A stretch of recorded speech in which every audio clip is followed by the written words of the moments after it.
what I got.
Hey there, hi there, ho there, and welcome to Grid Vision. It is the Wednesday night top split broadcast, and we are live from virtual Darlington Raceway. And who's we? Well, it's me, Jolo, up in the booth with Sheldon Atkins, joined by Austin Derbyshire down in the truck, pulling the levers, pushing the buttons, and really making all the magic happen as we come to you from across the fiber optic cables and bring you the best that iRacing has to offer. Here we go down from the Grid Vision satellite camera down to Darlington. Sheldon, how you doing this week? Oh, pretty good. Excited to come here to the historical Darlington Speedway here in South Carolina. Track opened, I believe, in 1950, somewhere. It's the oldest asphalt circuit on the NASCAR Cup Series schedule, and one of the first circuits that they actually had purpose-built, the original super speedway. And the cool thing is the part of the track that we are racing on here tonight is not a part of the original intended racing surface. They were supposed to be racing on the flat originally, and then somebody went up to that outside line, but had a little bit of extra banking stuffed in and found out, hey man, it's pretty quick up here, because that was originally supposed to be a safety feature. But either way, we'll pull up the keys of the race here this evening, and pardon the Limeritas that I'm trying to speak around at the moment. But number one, you're going to save. This is one of the most abrasive circuits on the track. Most abrasive tracks on the schedule.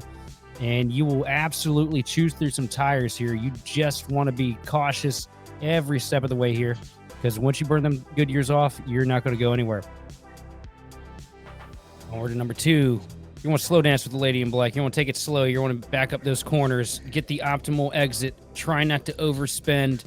Try not to put yourself in a bad situation, because the final key of the night is going to be, you want to race the track. You don't want to race the race. Don't worry about the guys absolutely sending it, blistering through 1 and 2. Don't try to make passes on the outside. Don't put yourself in a position where you can possibly knock down the fence and bring home, the steering wheel instead of the hardware.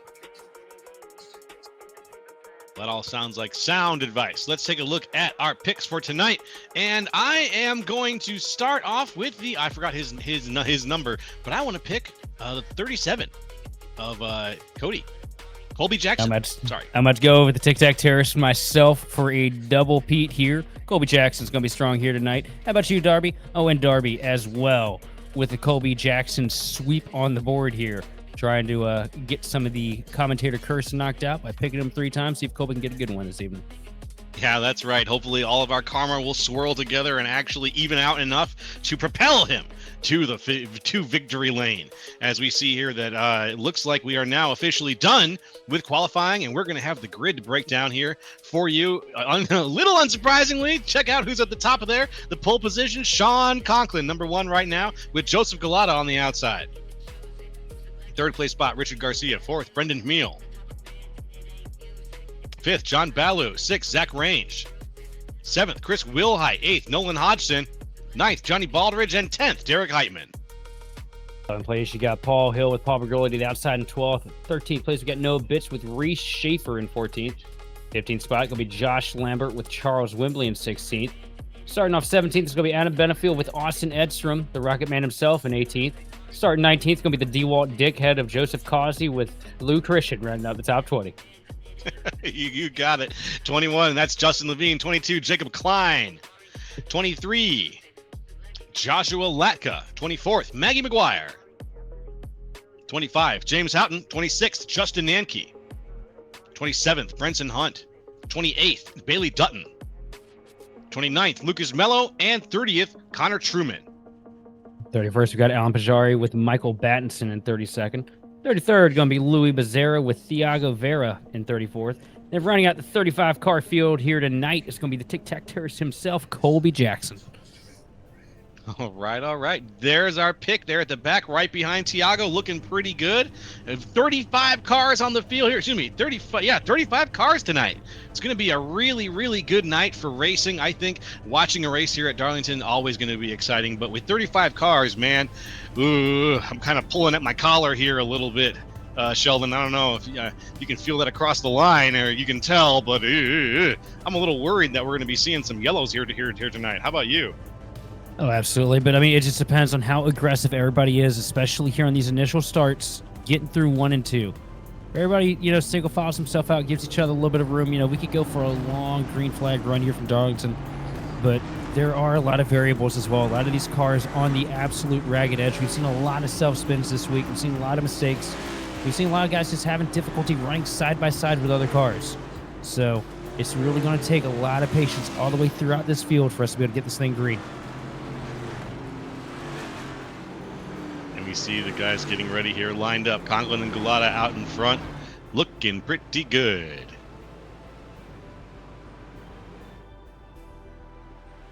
This has been an exciting lead up to this race here, folks. But if you are just now joining us, go ahead and smash that follow button. Or if you can, go ahead and subscribe here on Twitch. We'd love to have your support here and bring you even more excellent content. Lizard.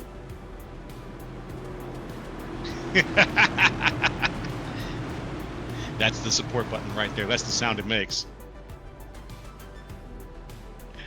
The 2-week-old meme, but we'll allow it. Here comes Conklin. Here comes Galata looking for that green flag. Here we are on Grid Vision getting things started, folks, here out at Darlington Raceway. Any moment now we're going to see it. We're going to get things cracked off. There it is, the green flag. We are go, go, go. And one of the cars already down to the inside very far. Not sure who that is, but we're getting things kicked off here at Darlington. That car all the way down to the bottom, that was the 29 machine of Alan Pajari. Opted to avoid going into the turn 1 chaos as everybody makes it out of 1 and 2 for the most part here, nice and clean. Couple cars on the apron, just trying to keep it in one piece. Into 1 and 2 now. So look a little bit further through 3 and 4. Johnny Baldridge working on the inside line there, trying to get a good finish in here tonight. Chris Wilhite going to the outside here in 1-2. This is where it gets kind of dicey. Sorry, that's not Wilhite on the outside. As Wilhite on the 7 machine rolls out of the throttle there to avoid getting into the side of Noah Bitts in the 3K machine. We've got guys already going very single file early on. We're only on about lap 2, almost lap 3 of tonight's race, and we're already single file all the way through the top 10. Back to Noah Bitts. Paul Bergoli falling in behind him just a little bit there. It looks like nothing really. These guys are trying to figure out where they're going to run for tonight's race, I think. There's not a lot of challengers early on, mixing up places, changing places. I'm not seeing it right now, although I am seeing, you mentioned Chris Wilhite's name earlier. Well, he's right around where the action's at. Paul Hill down to the inside of the 17 of Johnny Baldridge, but he's not going to get the pass. Look at Nolan Hodgson right now looking down the inside of Brandon Meal here on the front straightaway, going to roll out of it, coming into turn 1. Meal had a great run through 3 and 4. Hodgson, knowing he's got a fast piece of machinery on him, is going to fall back there, and we got a caution on the speedway already. I knew that was going to happen at some point. Let's look back and see if we can figure out exactly who's involved. It sounds like Connor Truman looks like the name who's coming across the line here. He might be the name to look for. That's the number 28 of Connor Truman, who's back on the track here. Well, let's see what happened. It's a big old self-slide coming out of turn 4 there. Yep, and up the track. Ooh. If we get a better look at it here, looks like he crossed that seam just a little aggressively coming out of turn 4, and that's enough to snap the back end of the car around. A lot of these guys are on the absolute edge, and just, the slightest variable in grip will be enough to throw these cars sideways here. You see the little black seams on the track. You don't really think much of that when you look at it from overhead, but that in itself, that's just a little bit of extra grip. It is that little bit of extra grip, and it can spell the difference, as we've just seen here. A lot of activity early on in the race, though. I just watched a league race here last night, and the guys that raced in that league, they kept it a little more too wide for some of this earlier racing here at Darlington. But these guys went almost immediately into a single file setup where we saw individual, challenges for position, but we really didn't see the whole field sort of forming 2 lines. There's just not a way to, I don't think there's a way to do that here at Darlington. Is there? No. Not really. But there's a reason why the lowest car number in here is still over a 4,300 I rating. And that's because these are some of the best on the circuit here in the A Open series anyway. These are guys that have been here all week grinding, running races, practicing, testing, and making tweaks. And so they have been. To our benefit here from up in the commentator booth, I'm loving what I'm seeing with that kind of behavior so far. It means we're going to have some good racing, but unfortunately that situation that cost Connor Truman has sort of put a little bit of a damper on the early momentum of this race. Didn't quite get into the double digits before we had our first caution out, even if it was a self-spin. So hopefully these guys will the Connor was just one of the ones getting filtered there. Unfortunately, Connor, hate to refer to that as that moment as the filter, but let's get you back out on the track, man. Let's get you back on the track, and let's see if we can smooth it out. Thank you, Colby Jack, on the new follower here on the grid. Love to see it. Oh, it's the Colby Jackson himself. Also, I was about to give a little update on Colby Jackson, the Tic Tac Chevrolet. Started this thing off 35th, already up 10 spots, sitting in the 25th position. As long as he just keeps that thing patient, keeps it underneath him, I feel like he's got a good enough hot rod to get up there to the front. Just gotta go with the flow here in this race. That's right. That's right. Go with the flow, but find the track. Find where the track really suits you. As the lights are off here on the pace car, we are 1 to green now. Still out in front, still leading things off. It's Conklin, it's Galata. The top 4 still exactly where they were. Only Nolan Hodgson is new to the top 5, up 3 from where he started. Zach Range falling back 1 position. No, not falling back. Zach Range exactly where he started as well in 6th. And Noah Bitts charging forward a little bit here. 5 places up from where he started now. He's around the 7th, 8th place position here. And we'll see things getting started here very soon as we look for the green flag again at Darlington. Get things started once again. All right. We are green yet again, and there he goes. Sean Conklin out in the lead. Ooh, into the wall goes Joseph Galata for just a second. Doesn't cost him anything, though. He's going to go ahead and hold on to second as everybody gets sorted out here into 1 and 2. Look at Nolan Hodgson trying to make something happen to the inside of the 40 machine of Brennan Mill. Not going to push the envelope too much, though, and put the two of them in a bad situation. It opens the door, though, for Zach Range to get down to the inside here in turns 3 and 4. Range all the way down there on the paint, trying to clear the 12 machine, but it looks like the 12's going to have a little bit more momentum up off onto the straightaway, and Nolan Hodgson's going to take the 5th place back away from the 3 machine of Noah Bitts as we dive back into 1. Hodgson looking good there. Everybody finding that groove, riding in a good spot here. Darlington back down to single file, down to the inside a little bit, though. Back goes the number 6. Derek Heitman making the pass on the 12 here. Paul Bergoli, can he make the pass? Nope, Bergoli's going to hold on a little bit. He's going to stay just ahead as they go down into the straight, cross the line here in front of the people into 1 and 2. Heitman maybe positioning again, not quite in a position to make that pass a second time here as he goes ahead and settles back just behind him. Everybody's single filing out here now, trying to make the most out of these tires, trying to save a little bit. Darlington's one of those tracks where you end up with a Congo line for a little bit. So we got a couple cars trying to make something happen here a little bit further back. One car all the way up against the wall. It looks like Noah Bitts trying to find some kind of momentum down this front straightaway. That's right. Justin Levine just made the pass on Joseph Causey. This is back in 19th. So the field is kind of evening out. Further back, definitely, way further back. It doesn't seem like we're seeing a lot of movement from some of these cars back here. But I'm looking, I see a challenge or two happening. I see a challenge or two. The 24 of Lucas Mello now making the pass on the 30 of Michael Batson. Looking good. Mello up 4 from where he started. So there is some shuffling going on a little further back in the field for sure. Looking back up toward the front, where single file is the name of the game.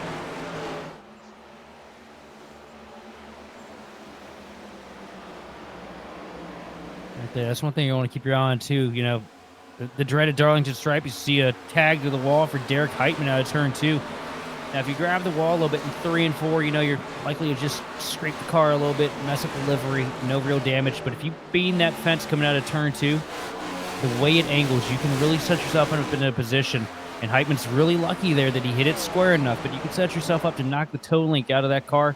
And once you do that, man, you're done for the night until you can get the thing down pit road and get it fixed, because that will chew a right front tire off quicker than you can sneeze. Yikes. Oh, man, that's not the kind of injury any of these guys want to have to deal with during this race. The vehicle needs time to heal, and a thing like that, that's just not going to have enough time to get you back out on the track. You're going to get the meatball. Oh, one car way loose out of turn 4 all the way down to the apron. The 41 machine, that's Houghton. Something like that. Almost. Let's see here, riding along. Sends it to 3 and 4, right off the back bumper of the D-Wall dickhead of Joseph Causey. Slow high, crosses that seam, back end snaps around. Great job saving the 41 machine, though, because that should have been a spin against the inside wall. And it wasn't. Professional driver right there. So good on you, Houghton. If they gave away prizes for good driving, then that would be it. But we only give away some prizes if you make it to the end, you know? As we set our eyes on Justin Levine right now, up in 18th place in the Mac Tools Camry. Right behind Adam Benefield. Now, it's no surprise that these two are bumper to bumper here. These are two guys that they'll be really fast, and they'll be in the picture by the end of this race if all things go according to plan, but you are not going to see them out here overshowing their hands here in the early stages. Two guys that have been really concise and calculated here this week in just building long-run pace and giving the car exactly what it needs to be able to make it to the end. As we got two cars around. Oh, one car around on the back straightaway. Looks like Colby Jackson. Justin Nanke, big slide. That's right. Yep, I got Nanke's name here. You said Colby Jackson potentially. I think Colby was involved. in it, but it might have been Nanke's car that I saw go around. Yeah, I think it was Nanke's car. Colby's still holding it down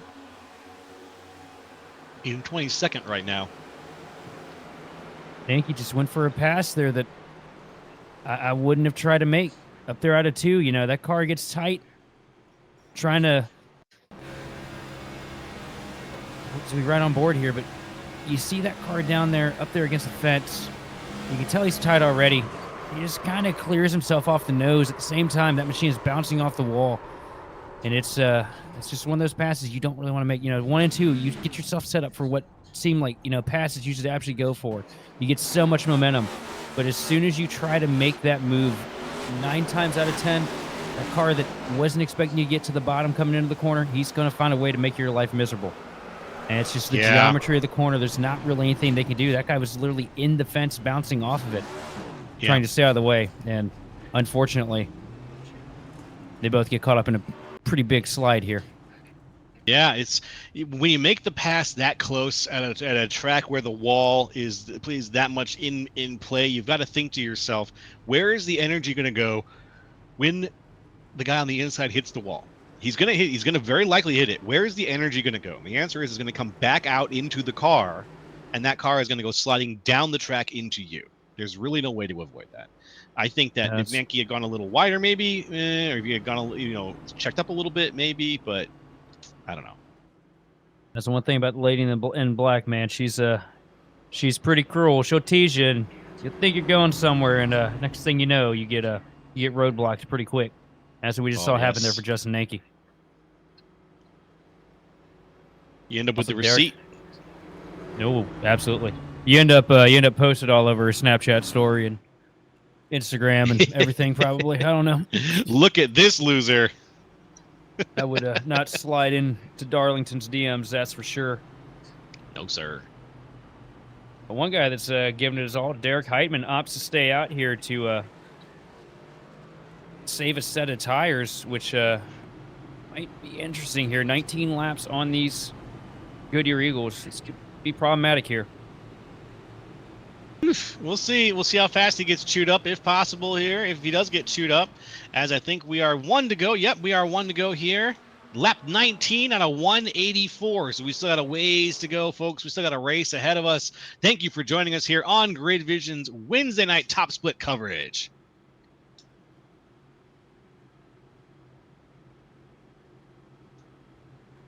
Look down the back straightaway. Aside from Heitman, everything pretty much business as usual up here in the first handful of rows. A couple big movers on the night already, though. One of them, Colby Jackson, already up to 12th place after that round of pit stops. Wow, and he's up 23 from where he started. From shotgun on the field. And here comes the green flag again. We're looking for that zone. We're looking to get ready here as Derek Heitman and Sean Conklin are going to lead things off. There's the green flag, and yet again, we are go here on Grid Vision. And Heitman gets a really good calculated initial start here, pulls in front of Conklin through 1 and 2. Now Conklin going to have a huge head of steam on fresher tires. Looks like he's going to stall out here a little bit, though. I was expecting a little more pace in comparison, but Heitman doing a really good job working through 1 and 2. As you see Conklin dive down to the inside. These two teammates, Heitman probably going to let him have it through 3 and 4. Yes, he does. Cracks out of the throttle, lets his teammate go by. Now here comes Joseph Galata for second. Galata for second, and then on the sides there, Galata is just holding on to that spot. Just rock solid. Then it makes the pass nice and clean. Takes the second place spot away from Derek Heitman. Derek Heitman slides back into third. Side by side out of turn 2, Brendan Beal to the inside of Noah Bitts here down the back straightaway. You saw what Neil did. Came out turn 2, and he tapered the car all the way down to the bottom of the track to avoid getting his right rear quarter panel hooked by Bitts. Good heads up driving there from the 40 machine. As we see more jockeying for position a little bit further back here in the pack. Trying to see if anybody else is making moves here, and it looks like there's a nice, really tight pack of cars there that Neil is just in the center of, and it looks like he's getting the big squeeze right now from Bitts and Range on either side of him. Range now down to the inside is going to make the pass on Meal. Can he do it though? Maybe I spoke too soon as he falls back. Meal holds on to that position, and then behind Range, Paul Hill wants a slice of Range. And Hill, if memory serves, the last A Open winner here this evening. Spectating that race for a little bit. 26 machine looking pretty stout here on the bottom of the track, and up into the wall goes Range. Hard contact, and Justin Levine gets tagged around out of turn 2. Oh, and we had a single car spin in the back there. Did you see that? We had a single car spin. I think that was who was that? Let's take a look. It was Justin Levine. Around. Oh, Justin Nanke. No, Levine. Oh, Justin Levine, excuse me. Yes, that was Justin Levine that went around. I thought maybe he was far enough down on the inside that it wouldn't throw a yellow on that, but no. Threw one. I thought somebody maybe gave him contact, but it looks like same problem. Just got up there, a little too much throttle in it coming out of turn 2. Crossed the seam maybe. Car snapped right around on him. Yeah. Got the ghosts in its blood. I think it's fair to say that Levine has that thing loose tonight. Yeah, right? Let's see this here. Whoa. It didn't even give him any indication coming into 2. No sign, no sir. The fact that he saved that is a miracle. Well, iRacing wanted to. Yeah. I don't know what I would have done. That was some solid counter steering there, and just got the car back around and kept him out of the walls at least.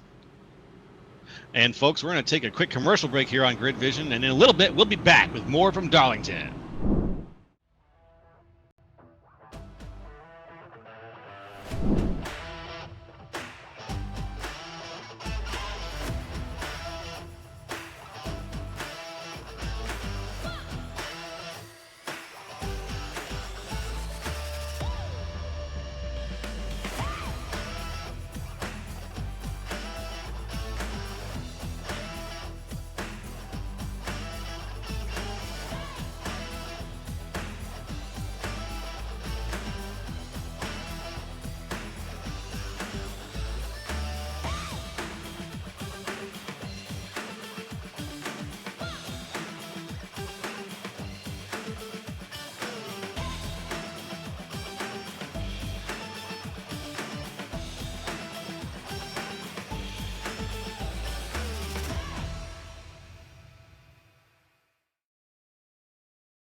Hey folks, we are back live here on Grid Vision. Thank you for joining us here for the Wednesday night top split coverage from Darlington Raceway.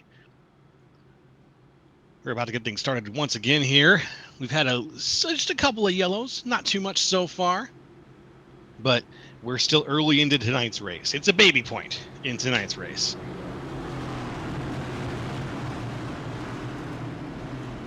Oh, I am kind of just hoping the baby stops crapping its diaper here. Yeah, same here as the pace car goes off and we look for the restart. At the restart, it's Conklin and Joseph Gulata this time going to the line with Richard Garcia and Derek Heitman right behind him. Let's see how these guys do here. There's the line. Here comes the green flag. Boom! There it is. We are go yet again here on Grid Vision. Good start there for Conklin. He's going to lead Richard Garcia down to the bottom into turns 1 and 2. Garcia versus Gulata for second place. Gulata all the way up against the wall here, using the outside lane to try and pinch that 57 machine off out of turn 2. And it's going to work for Gulata. He's going to hold on to second place, but Garcia is still right down there within striking distance, but not as much into 3 as Gulata sends it way wide into turn 3 and carries a lot of momentum down the front straightaway. This is the most two-wide racing. I was about to say, this is the most two-wide racing we've seen so far in tonight's race after a first couple of laps here. But after that last turn, everybody looks like they've settled in or are getting close to settling in to their single file position yet again here. A little further back, though, we've got some cars that are side-by-side still trying to make passes, trying to make things happen. It looks like Colby Jackson's on the outside of Zach Range trying to make the pass right now. Behind Range, it's Paul Bergoli. And I think that's, looks like your guy, who is that? Colby Joseph Jackson. Ghazi. No, that's Colby Jackson. No, Jackson's around there, goes too. Brendan Mill in 1 and 2 and 0. Colby Jackson goes around the apron. Both save it, though. No caution on the speedway yet. And Johnny Baldridge opting to use basically the pit exit to make himself through that wreck. Wow. That was absolute chaos. Somehow succeeded, though. Wow, no yellow. Feeling good about that. Keeping things rolling here. Close between the two in the front right now. Conklin and Gulata are still very, very close. The third place car of Richard Garcia is close to them as well. A little bit of a gap, about a half second back from him to Derek Heitman. But Heitman leads a small group, and that group involves a side-by-side battle between Noah Bitts and Channing Baloo. Baloo down to the inside. Oh, they got a little contact there. Baloo's contact. He puts his right front into the door of Bitts. And John Baloo all over the back bumper through 1 and 2. Bitts using the outside line, though, to carry himself back down the back straightaway. Baloo just had to crack out of the throttle like crazy to avoid spinning himself and the 6K machine of Bitts. And that's opening the door, though. Paul Hill starting to work his way back up into the picture here in the 26 machine. But I got to give a huge shout-out, though, to John Baloo, because running top 10 at any point here at Darlington is something that takes a different... Oh, no! Don't talk about John Baloo yet! It's too soon! Don't take him, it's too soon! Oh, and around goes Edstrom. And Edstrom's going to nose it into the inside wall. A little bit of damage on the left front of the 87 Stanley Tools machine. No yellow for Austin.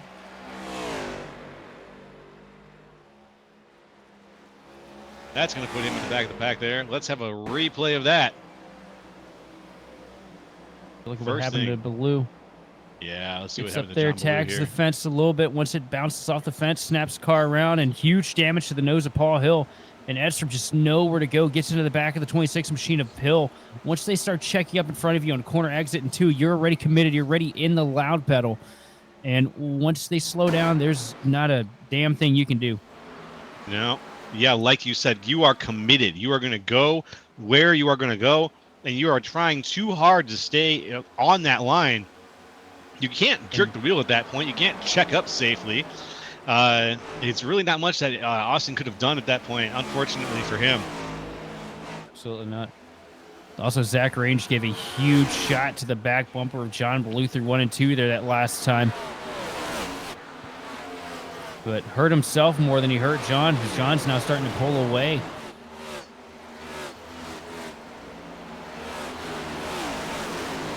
John Baloo making a little bit of distance on Zach Range, like you said, but he's trying to crawl his way forward towards Paul Bergoli. That's the next pass he's got to make, and it looks like he's getting ready for it. Can he do it? Glad that he got saved from that situation back there, but he's going to need to see if that car has still got it in it. You see down to the bottom back there, Justin Levine trying to make the pass for 18th. So we look a little bit I'm not sure. Was making pass, but now we're looking at the battle between Lou Christian and Lambert.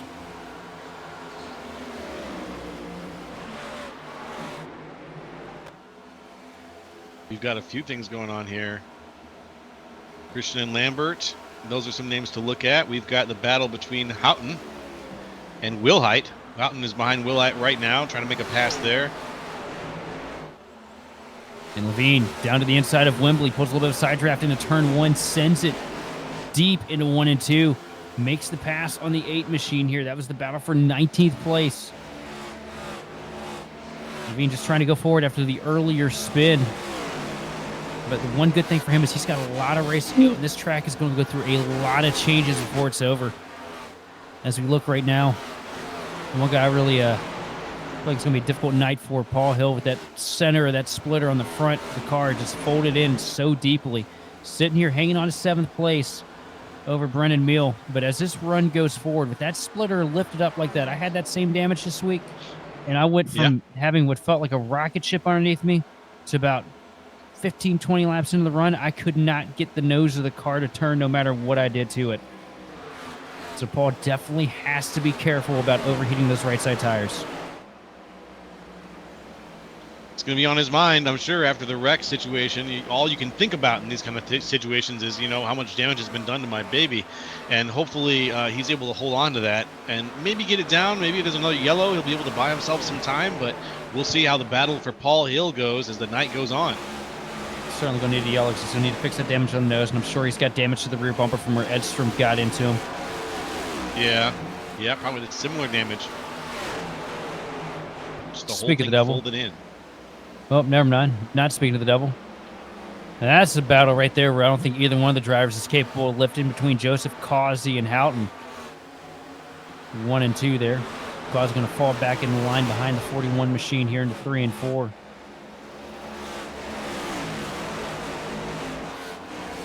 And that DeWalt car has had a pretty rough, has had his own night of it. He had a big spin down to the inside where he did avoid the wall, kept it clean though, and got back out on the track without getting a yellow out of it. I think you're getting your Sabilo Esports paint schemes mixed up. I think it was Edstrom and the Stanley car. They look so similar, and I even yelled at him about it yesterday. That's fair. I was looking at it. Yeah. Okay. The slightest hue difference between DeWalt yellow and Stanley yellow. Thank you. Yes. I wish they would have get that correct. I wish that Johan Seminario would have done a invert between the two cars to make it easier for us up in the booth. But hey, that's all right. Oof. A couple people meeting that stripe there on the outside wall. Hard slams out of 2 into the backstretch. We've got some 2 wide situations though still going on, and it looks like, let's see who's involved here.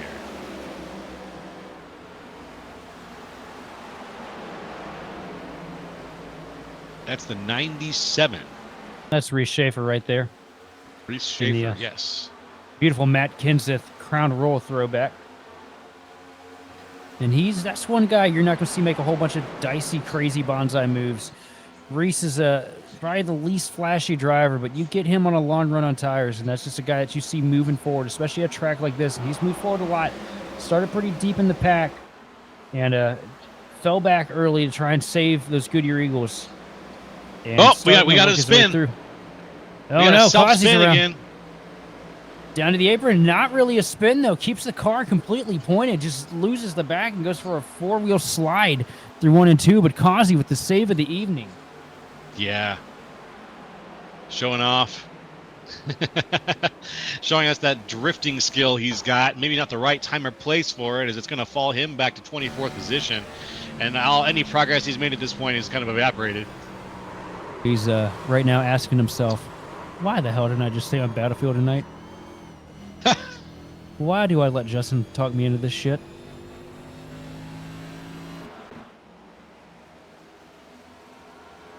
This racing's fun. But we focus most of our attention here on the mid-pack. Right now, up at the front of the field, though, up by 0.8 of a second over Joseph Gulata, Sean Conklin trying to continue that walk-away drive that we've seen out of that 54 machine all season. and doing a really good job so far here in the early laps here at Darlington. 46 on the board. The 54 machine obviously fast. Gulata, though, with a whole lot of pace himself, sitting there in second. The question is, which one's spending the most of these tires right now?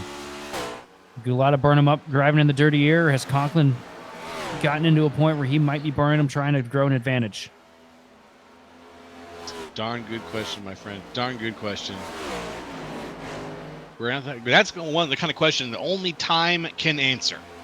And we're going to have to see what happens here as time does continue to tick forth here at Darlington. The track too tough to tame here on Grid Vision. Folks, thanks for joining us yet again here. If you're new to Grid Vision, it's nice to have you along for the first time. If you're not, it's nice to have you back, old friend. Make sure to hit that button. Which button do we have? We're on Twitch, right? It's going to be a bell. Be sure to follow, subscribe, hit that bell. All the ways that you can follow us, because we will let you know when we are going live, and we like to do that a couple times a week here on Grid Vision, so you can keep up with all the action. Yeah, be sure to hit that fancy subscribe button. It does a lot more for us here than it does on YouTube, but hit that and definitely the follow. Yes, indeed. Now looking through the field, majority of single file. Right now, Justin Levine diving down to the inside of Reese Schaefer for 13th place. Schaefer going to crack out the throttle, let his buddy have it here through 1 and 2. Levine tags the fence a little bit, but keeps the car pointing in the right direction. He's going to take over the spot here. And Adam Benefield now taking a dive to the inside of Johnny Baldrige. It's about for 17th. Getting late in the run. Be sure to see that 83 machine moving forward as the laps dwindle here.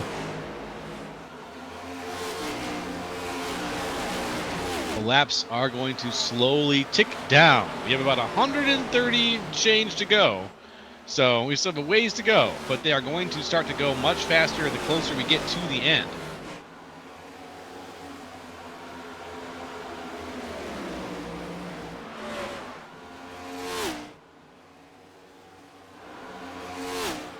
Yeah, as far as fuel mileage goes here, I'm not 100% sure. I know that this is definitely one of those tracks where you're going to be wanting to come down and fire on tires before you think about fuel, because the fall off here is just so drastic. Unfortunately, we haven't had a whole lot of long green flag runs in A Open, so I don't necessarily have the numbers myself. But I can tell you, once you hit lap 50, these once you really hit lap 40, these tires are absolutely begging for you to take them out behind the woodshed and put them down. As you see, to the inside, 1 and 2. Here comes Noah Bitts with a deep drive into the corner. He's just barely going to be able to clear Richard Garcia. And Garcia does a great job keeping it from mowing down the fence with the dirty air shoved on the nose last second on corner exit. Now Garcia gives him a shot into 3. Up into the wall goes Bitts. Garcia down to the bottom here through 3 and 4. Didn't like that he self-cleared through 1 and 2. Going to try and give it on. Oh, he turns him on the front straightaway. Garcia sends Bitts around against the inside wall. Backwards into the fence goes Noah Bitts, and no caution as of yet. No caution yet. Still rolling. Let's see what happens if Bitts can get back out on the track in one piece, but it's going to send him back to the end of the line, any way you slice it. Here's the question. Is caution going to come out? No yellow. Kept it down to the bottom. Classy move by Bitts to keep a caution being thrown out here. Oh, wait for the wait. Oh, we might still get it. There it is. We might still get it. Wow. Just, it was almost like, if I don't think he was trying to bait out the caution a little bit, but it looked, there was a bunch of cars coming that were going very fast, and there was nowhere for them to go up top, and he was going up top very slow. Might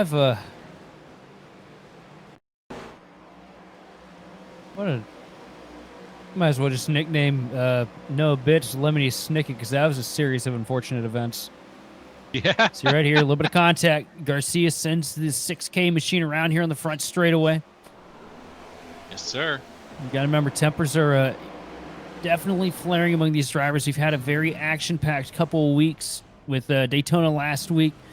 Week before last, we were at Richmond, then Watkins Glen in Iowa. So everybody's in the throes of short track mentality here. And right here, Bitts.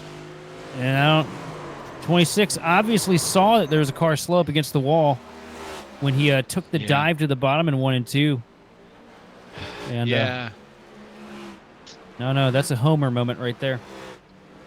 Dope. Yeah, I'm going to go with, yeah, I don't think Bitz was trying. I think that he was just trying to stay out of things and stay up on the wall. But where would you, if you were trying to get up to speed? Bitz was doing the best he could with what he had. He can't keep it down on the apron because if he does, he's going to lose even more time. If he stays on the apron, he's also liable to spin out again, having all that extra wheel into it because those tires are screaming hot. So up against the wall with next to no wheel is the best that he can really do there if he wants to avoid throwing a caution, which he did everything he could to avoid having a caution come out. Huge praise to No Bits because anybody else would have spun that car up onto the track or throttled it enough to where it was in the caution zone to get a yellow to be thrown. And he opted to keep it clean and green. And unfortunately, in the process of doing so, just gets absolutely mowed. But Derek Heitman picking up a lot of spots here on pit road. I think opting for 2 tires maybe on that 76 machine. No, 4-tire stop. How the hell did he make that work? Well, what a run out of Noah Bitz there. An series of unfortunate events for sure. I'm going to go ahead and stick with your assessment on this. And it really does look like he tried to do a lot to stay out of the yellow situation. But, yeah, not much going on.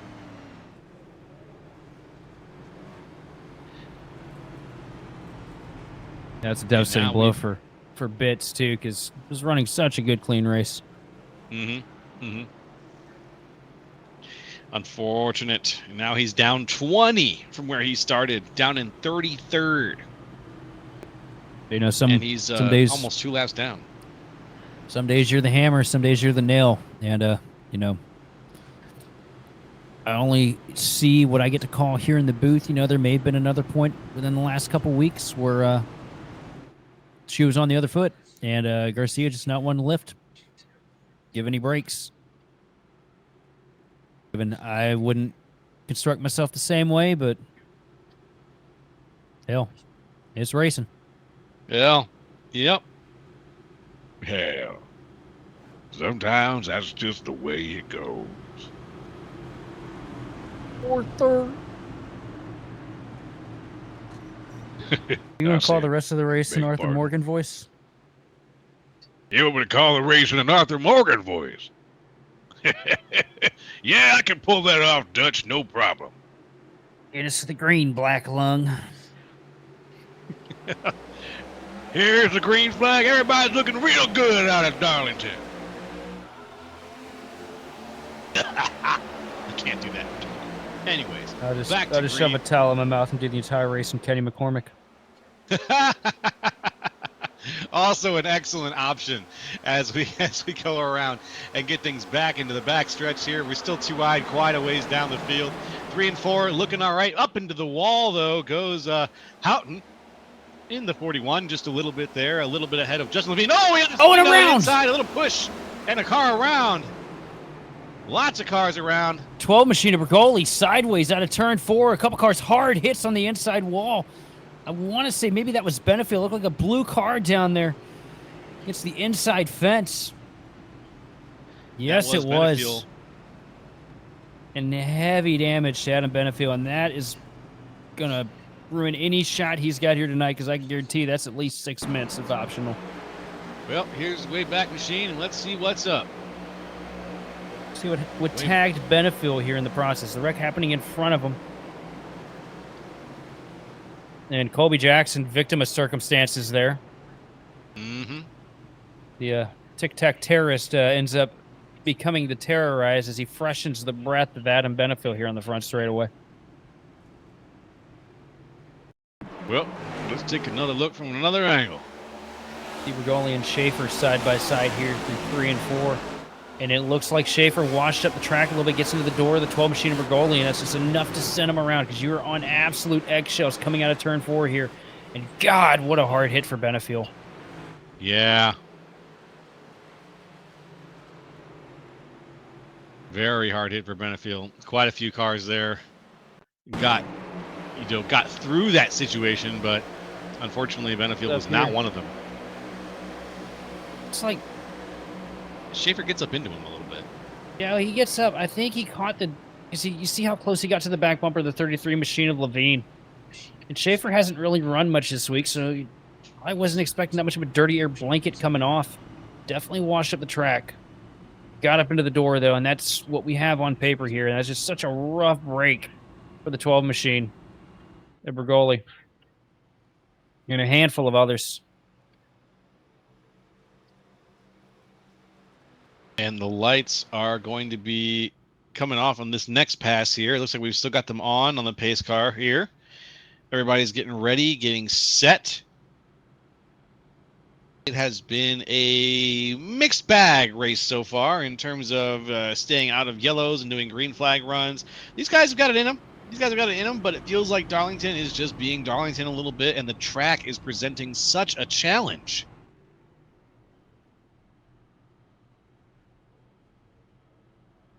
So the question I have right now is that what is the beer report from Roger Pierce? How many in are we, brother? Yeah, let's find out. He's up in the chat. Looks like Charles Wimbley's in the chat as well, saying, "Let's go, let's go." I agree. Let's go. Come on. Yeah, boys, let's get some green flag in here. Let's get some nice long stretches in. Here they come now down into turn one. The pace car with a substantial advantage over the field. So I feel like that's how everyone call the finish. Yeah, that's how the finish is going to go, my friend. Looks like, oh, Roger got back to you. He's 6 in. Six in. Off a sixer. How many think we're going to make it before we're done? That's a good question. Also, we got Zach Range saying, yeah, all right. Glad we've got some of the drivers watching. As the lights are off, here we are on the backstretch, passing those packed grandstands. It looks so packed up here, Joe. So full. Tonight it's ghost night here at Darlington. Friends, family, and past pets all get in free.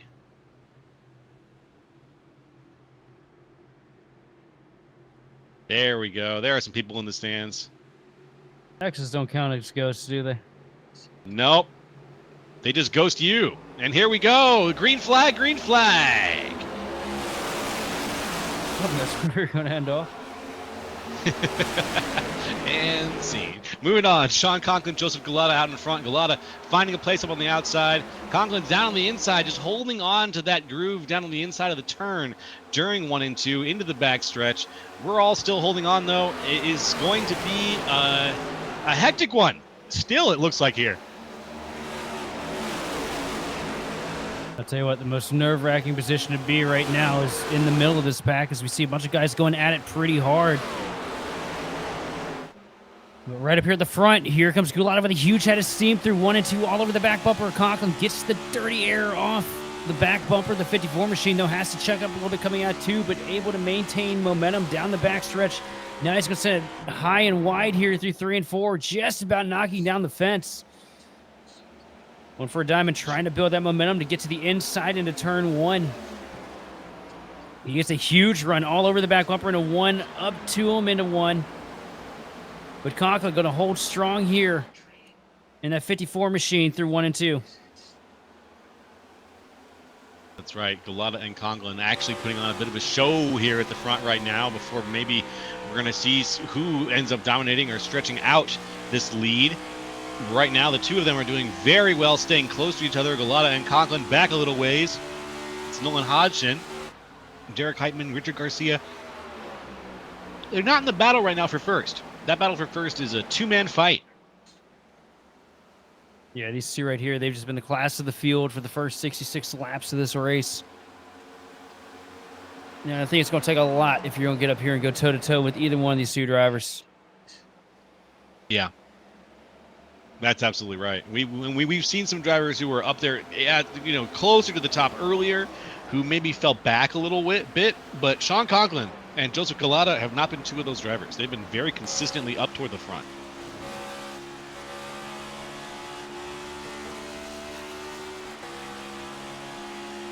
And we see, looks like Adam Benefield is stepping out of the race for the night.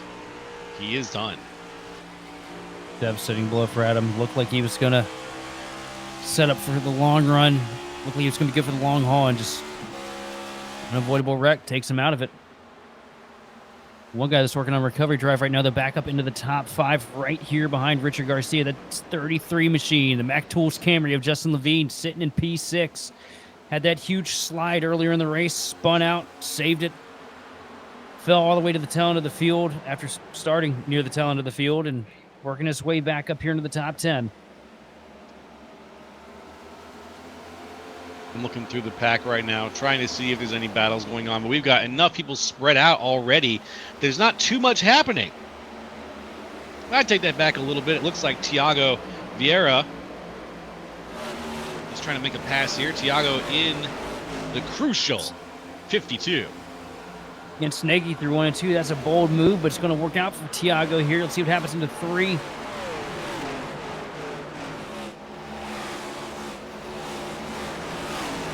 It's going to stick. Tiago's going to hold on to the spot here through 3 and 4. One car way down to the bottom out of turn 4. Good save there as we see Causey trying to make something happen here against Brendan Meal. Yeah, I saw that car down to the inside. Couldn't quite identify who that was, but they did make the save and stay out of the wall, keep the car straight. That's all we need. Let's keep going.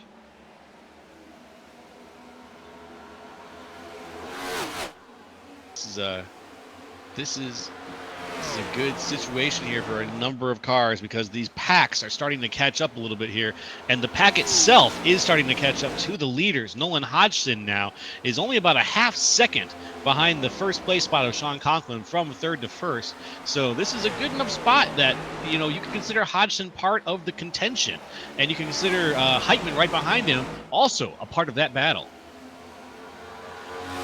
Yeah, the Sherbert Destroyer, Nolan Hodgson, sitting there in 3rd spot. Good run for him so far here tonight from Darlington. One of those guys I feel has been on the cusp of great success here in the NiS series as we got another caution on Speedway.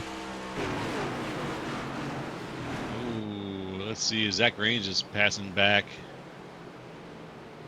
Moving back and back, and it sounds like the field's starting to bubble a little bit. Houghton sending it down to the bottom here through 1 and 2. And looks like a little bit of aero pulls Zach Range around because Houghton did not make contact there. Got close though, got a little bit of air packed on the spoiler maybe, and that's enough to yank him around. When you're on the ragged edge like that, any variable on your car, whether it be, you know, grip from a seam, dirty air from the car in front of you, or air getting pulled off your spoiler from the car behind, it'll shoot you around like that. We're sure he didn't make contact. It looks like he bounced off him a little bit. Oh, That might have been after he started spinning. Yeah, after he started spinning. He was okay. Yeah, the hospital hop about halfway through the corner before 41 machine got to him. Gotcha. And everybody comes down pit road looking to get some tires on them. We're going to take a little break here, folks, and we will be right back with more racing here at Darlington.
Racing isn't easy, but experiencing it is.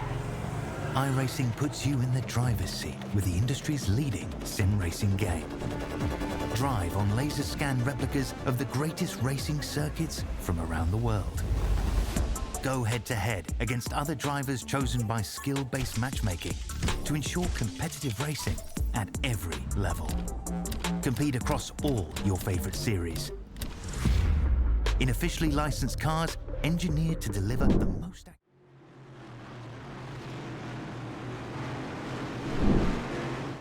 Hey folks, we are back here. There goes the pace car. We're going to get things started again here at Darlington. It's me, Joe LaCastro, Sheldon Atkins, Austin Derbyshire. We are the Grid Vision team, and we're bringing you tonight's race from the NiS Top Split. Here goes the green flag. It's waving. That means the cars are driving, and off they go. Derek Heitman at the lead right now with John Ballou. Heitman with a great launch. Ballou falls back a little bit, but behind him, it's side by side, Willite and Wimbley.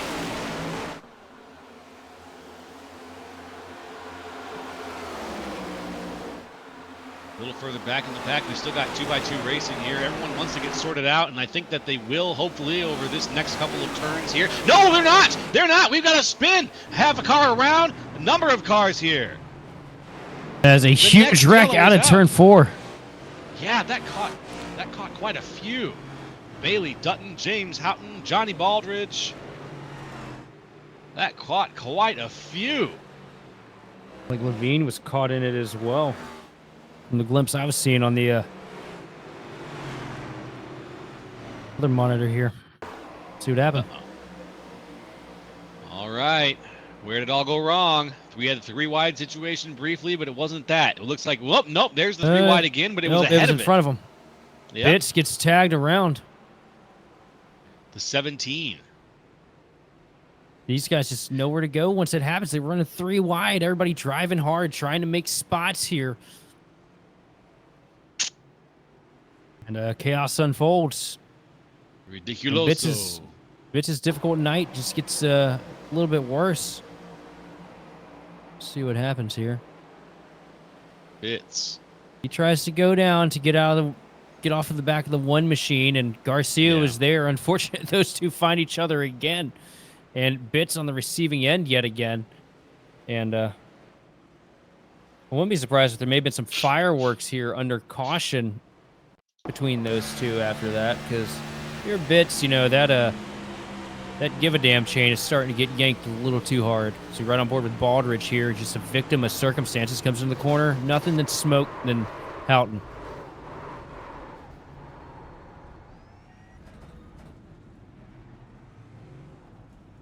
Back to live, going around.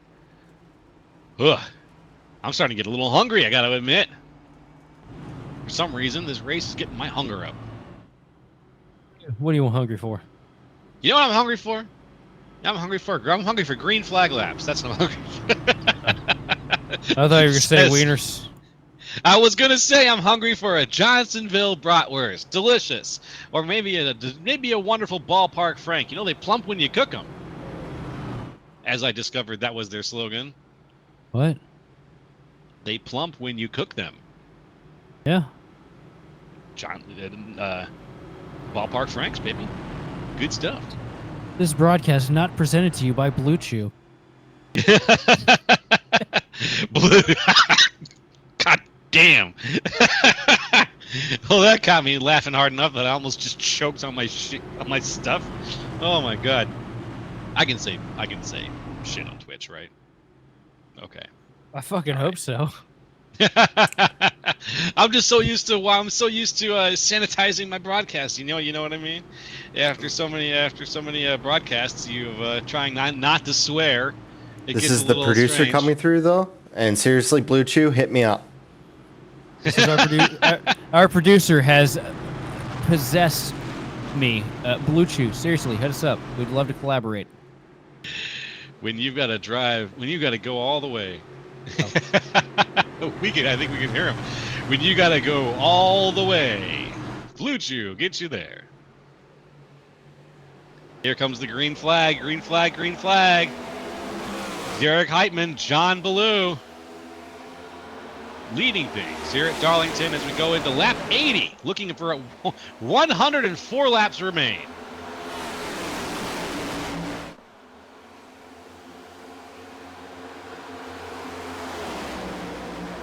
Three wide down the back straightaway. Yeah. Down the bottom of the track is Sean Conklin trying to make up a couple easy spots here in turn 3 on Brendan Meal and the 8 machine of Wembley. And he's going to take it here out of turn 4, trying to get back to the lead where he's pretty much been all night long. Now down to the inside of Wembley again through 1 and 2. Wembley doing a great job working that outside line to keep that 54 machine working hard for it. Down the back straightaway, though.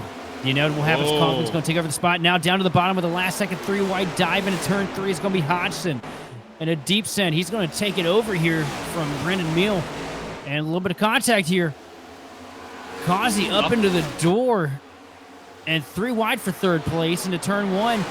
This can only go one way. Conklin backing out of it here, knowing it wasn't going to stick.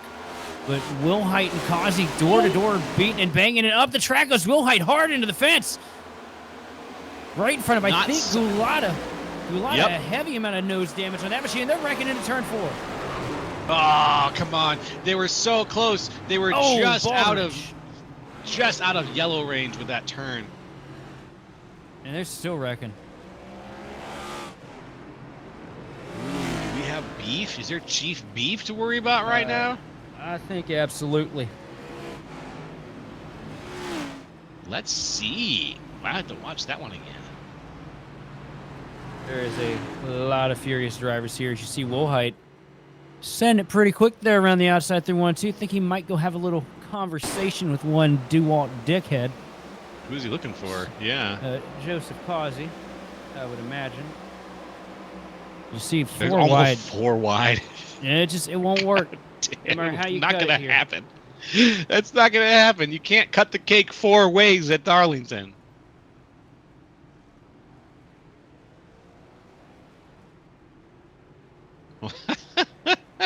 And Johnny just kind of Baldrige. makes you laugh. Difficult season just gets even worse with heavy damage to that machine. We're on board with Johnny. And you're about to see a jump scare here. I know it's not Halloween, but one of your Dookie is about to get spooky. You see him just get sent into turn 3 while he's trying to check up to avoid it, and then bam! Huge hits all across the board. Yo. And toe link broken, back tires shattered off once he grabs the gas sideways into the pits. On board with Bergoli here.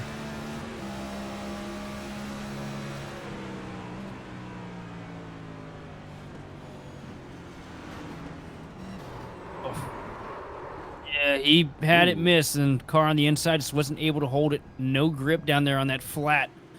And Bergoli just gets shoved right into it. My friend, that's just not how you should drive the car.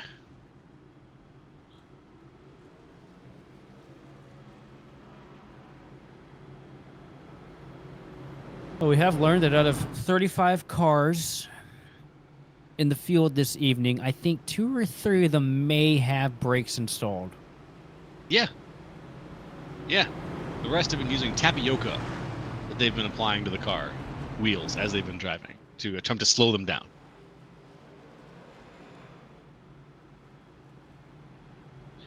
Eventually, yeah, maybe eventually we'll get a green race once we're down to, 12 cars in the field.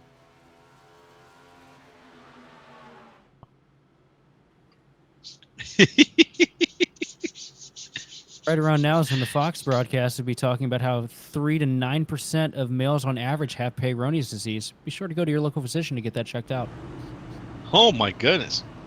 I never even heard of that. I hope I don't have it. Nobody likes a crooked carrot. Nobody likes a crooked carrot, boys.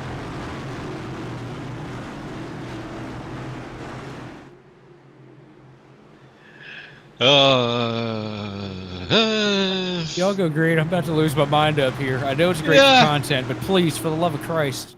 Go green. Go green quick. You must have spun Go my green wife for 8 us, times. Here it goes. We're green. We're green. We can get out of here now. Derek Heitman in the front with John Ballou. Let's see if they can make this launch work for them side by side. Behind them is Causey and Conklin in the 88 and the 54. Ballou down to the inside now. He can't quite figure out what line he's going to be on. He just wants to be in a safe spot. But behind him, everybody is getting straightened out. Conklin takes a huge run around the outside line through 1 and 2. Going to take away the spot from Joseph Causey. Now setting his eyes forward to Ballou. And Derek Heitman trying to take that lead back here. What's that spot at? Conklin all over the back bumper of Ballou. Of course, swing high up against the fence. Conklin diving it down to the bottom, trying to get clean air to the nose of that Camry to get to the inside. Try to build a run off the back straightaway. Doesn't quite get the run he was looking for, but he's going to send it deep here into turn 3, all the way up against the line, all the way up against the wall in the Hamlin line. Now going for a bit of a cut to try and keep it out of the fence and keep the throttle down. And all over the bumper, but still not enough. Not quite. Unfortunate. Looking back in the pack here, we've got a lot of cars that are straightening things out. Cycling through the field, though, it looks like Jacob Klein falls back. Lucas Mello makes a little bit of a pass there. Looking further back in the field, there's a lot of activity still happening in the field. The 28 of Josh Lambert is on the inside of the 30 of Michael Batson, trying to make the pass here. So everyone is still in that early green flag stage, trying to figure out exactly where they're going to sit, who's slow, who's fast. Oh, speaking of fast right now, I'm still looking back at the 26th position, a little ways back, and there is some racing going on back there. But let's peek up back at the front, because there's a three-car race for the lead right now between Heitman, Ballou, and Conklin. I got a feeling that's going to heat up. Ballou trying to work the outside line now, trying to get to the back bumper of Heitman.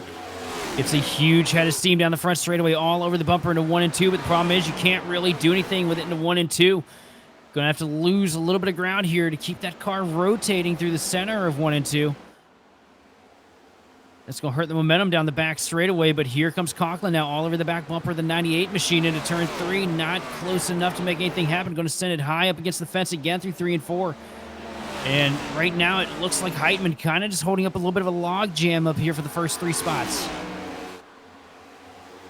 Yeah, it's a good way to put it. Kind of holding up the log jam right now is Heitman, and because right now behind him, Ballou speed has been changing a little bit. It's been fluctuating. He's had the speed. He's hit the wall a couple of times now. He's slowed down a little bit from his challenging spot to a little bit less of a challenging spot, but then he always comes crawling back up, crawling closer and closer to that 76 car. So let's see if over the course of the next couple of laps here, Ballou can get into a challenge spot for the lead, or if he's just going to sit comfortably back here and try to avoid bouncing off the wall a few more times. I think, too, at the same time, that Ballou, I think he was sending a little too hard there at the start of this run, and he's definitely starting to pay that price here sooner rather than later. Conklin all over the back bumper. Now Ballou not able to close that 3/10 advantage. Every time he gets closer, he falls just a little bit further back in the corner. It's a difficult place to be in, and I just don't think that he's got what he needs right now to go toe-to-toe up here. Also, these two on 36-lap old tires compared to Conklin's freshies. Oh, that's going to make a massive difference. Conklin can make the pass whenever he wants to. Then almost at this point, we'll see what happens with John Ballou. But Conklin sitting back there, he's got to be able to see around Ballou a little bit to see, hey, what's going on here? Heitman's getting further and further away. Maybe I should make the pass on this guy at some point. Also, another thing to note, too, Conklin's biggest competition this race, Joseph Galata, caught a substantial amount of nose damage on that last wreck. So he's mired in the back of the pack right now with a bit of a torn-up car compared to what he started this thing off with 94 laps ago. Indeed, he is. And we are at 94 laps out of 184. 110 to go. Don't tell me that. Excuse me, 90 to go. There you go. How's that? Either. Is that better? Okay. How much? I took 20 off. I don't know what you want me to do. I'm telling you, I'm giving you a fantastic deal on this. I took 20 off the top. Look Let's at this. See what happens here. The sun has finally officially set. As you see the track surface change color a little bit as the lights kick on. Gonna be racing well into the night here. Diving down to the inside. Here comes Sean Conklin into 3 and 4. Door to door down the front straightaway, but still Blue with the advantage. Now down to 1. Conklin going to have to settle back in. Because sending it deep into 1 and 2 is pretty much a suicide mission. Conklin all the way up against the fence here. And as we look a little bit further back at the 8 machine of Wembley, trying to hold off Richard Garcia. Can he do it? The sun has gone down and the moon has gone up. And here we go, still racing round for the cup. Richard Garcia down on the inside. He's got what in this cup? Going round for the cup. I made a good pun lyric there. You got to let me have it. I made a Cars reference. Oh, I missed it. I can't believe it. It's the Piston Cup. And it's got what in this cup? That's down funny. to the inside, Justin Levine going to take over a spot from Joseph Causey here. Levine working his way into 5th place, and it looks like he still might have a little bit of damage on the nose of that Camry. I don't like this.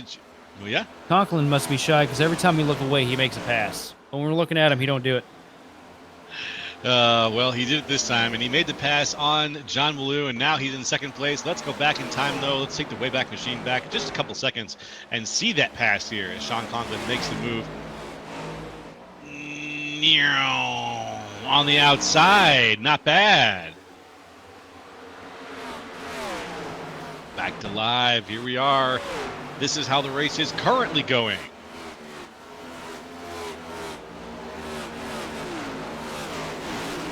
I'm looking back a little bit, Sheldon, and I still see Galata leading that pack of Meal. Hill right now making the pass on Meal. Meal's falling back a little ways here. The 40 car. Oh! Oh, and around, and he saves it up into the fence, though, hard on the front straightaway. That was the best position that Thiago Vieira has been in all night. He's up 17 from where he started, and he almost pulled out the next yellow flag in tonight's race. And Thiago Vieira gets tight there on Meal and catches a Jet 2 Holiday from the nose of Austin Edstrom's machine.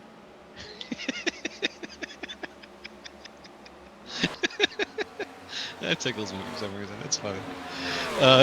He does get a Jet 2 Holiday, and it looks like he didn't like it because he sent it right back, and he was able to keep the car on the track, all 4 on the ground, still going around here. We have officially crossed the 100 mark in tonight's race with just 83 laps to go out of Darlington. It's the Grid Vision Monday night top split coverage. Oh, it's Wednesday night. What night is it? Ends in Y. Take it away, Sheldon. I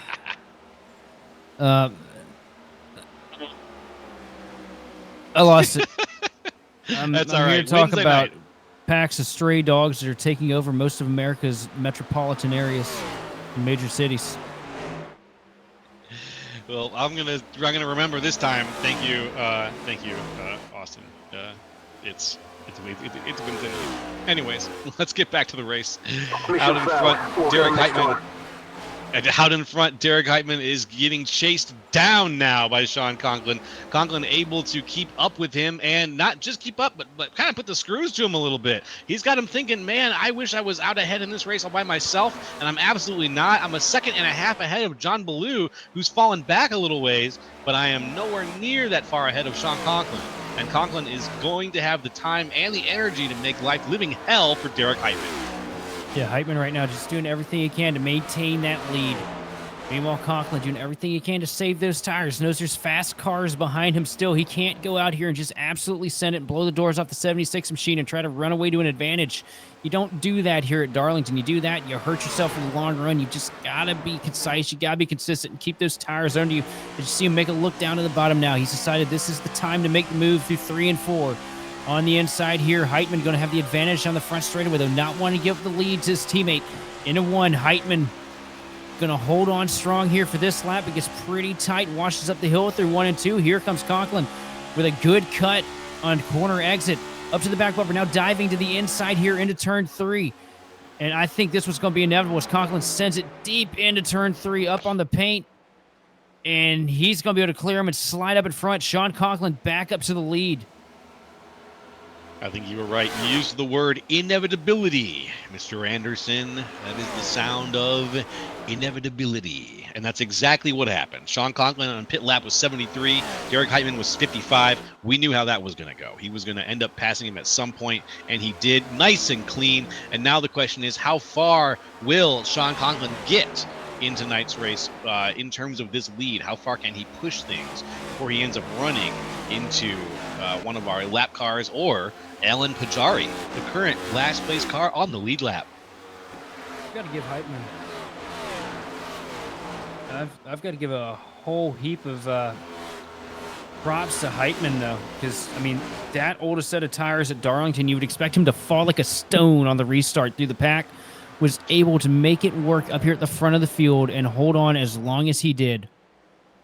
Leading that many laps, now falling back in second place. There's nothing to be ashamed of there if you're Derek Heitman. Just desperately trying to make the track position, the gambles to get himself up here into the position to possibly walk away with the hardware tonight.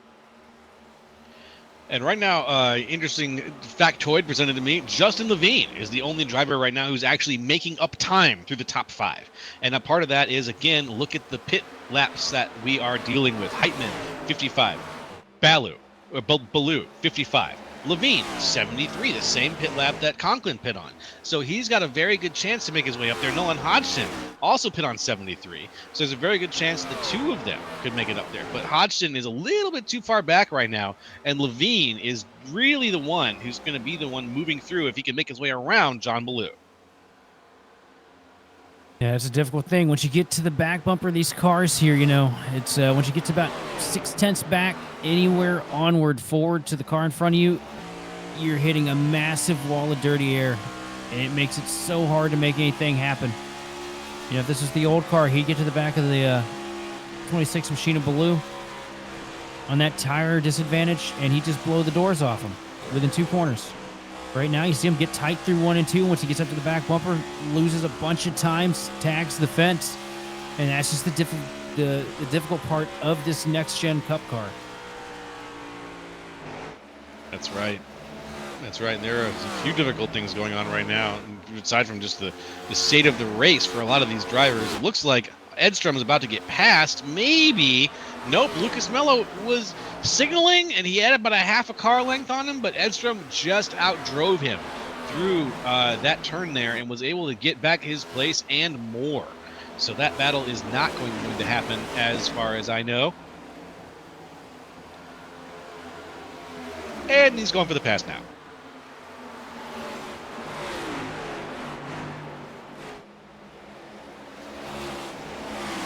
Back bumper here. Edstrom trying to make something happen to Wembley. Down on the front straightaway to the inside, up to the quarter panel. A little bit of a side draft coming into turn 1. Austin Edstrom going to try and make it happen. Wembley pushes him up the hill a little bit, but Wembley's going to keep his foot in the throttle and hold it through 1 and 2.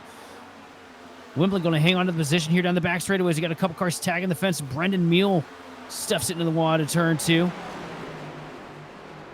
Yeah, we saw a lot of smoke flying up back there. Edstrom has to check up a little bit on Will Height down on the inside.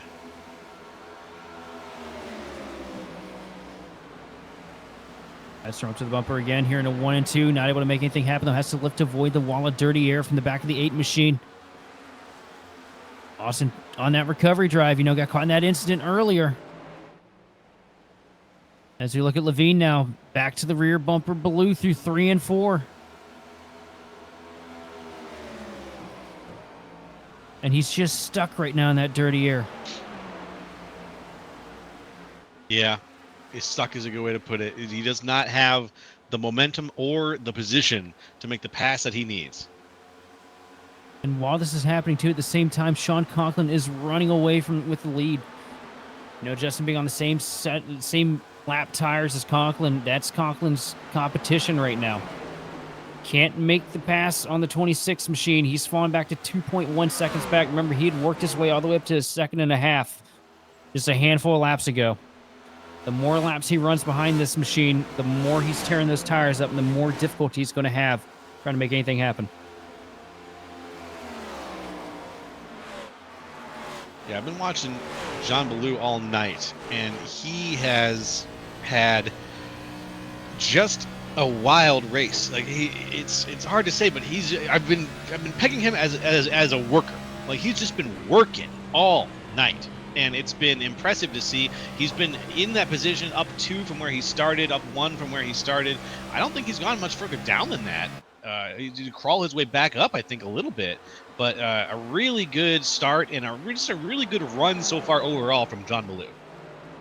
I got to give a huge amount of props again to Ballou. You know, we were talking about him running good at the start of this thing. Here we are, 116 laps in. He's on older tires than the rest of these guys. And he is putting together an incredible performance sitting here in fourth place. I mean, it's just incredible the amount of pace that 26 machine has had this week. You know, Ballou's not somebody that we typically talk about. A couple standout performances this year, but majority of the year, you know, he's either not been in the broadcast or he's been sitting, you know, in that 10 to 15 range, really striking above his weight class here this week from Darlington. So look at one guy that's been pretty much everywhere but the concession stand tonight. Noah Bitts working back up into the top 10. Now to the inside of Garcia. Remember, these two have history. 2 times that 6 machine has gone off of the nose of the 57. And now here he is trying to make a pass for 7th place on Richard Garcia. Can he do it? Down to the inside, or excuse me, down to the outside a little bit there. I thought that's where he was signaling, but it looks like Bitts and Garcia are dancing. Bitts now high up to the wall. Garcia not quite as high up as Bitts at first. Slowly works his way back out there behind him. It's going to be Joseph Galata trying to figure things out. A little bit of... If these two are dancing, does that mean the lady in black is watching? That's right. Waiting for one of them to pick her to dance with. These guys are busy dancing with each other. That's from sitting in the chair in the corner of the room as he's the first one to come down pit road here and try to fire on some tires.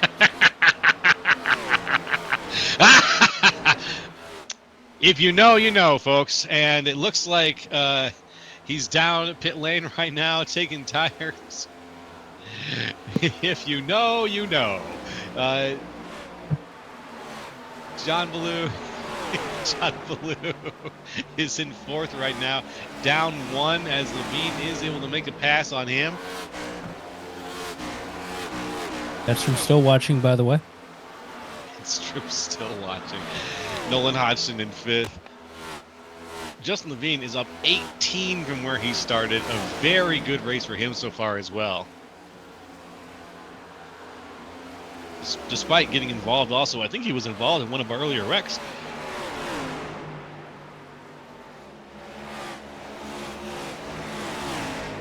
At this point, I mean, there's more cars that haven't been caught up in something than yeah, I lost my train of thought. About 3 brain cells up here, and a couple in. That's all right, my friend. That's all right. Drastically working myself into Roger Pierce territory here.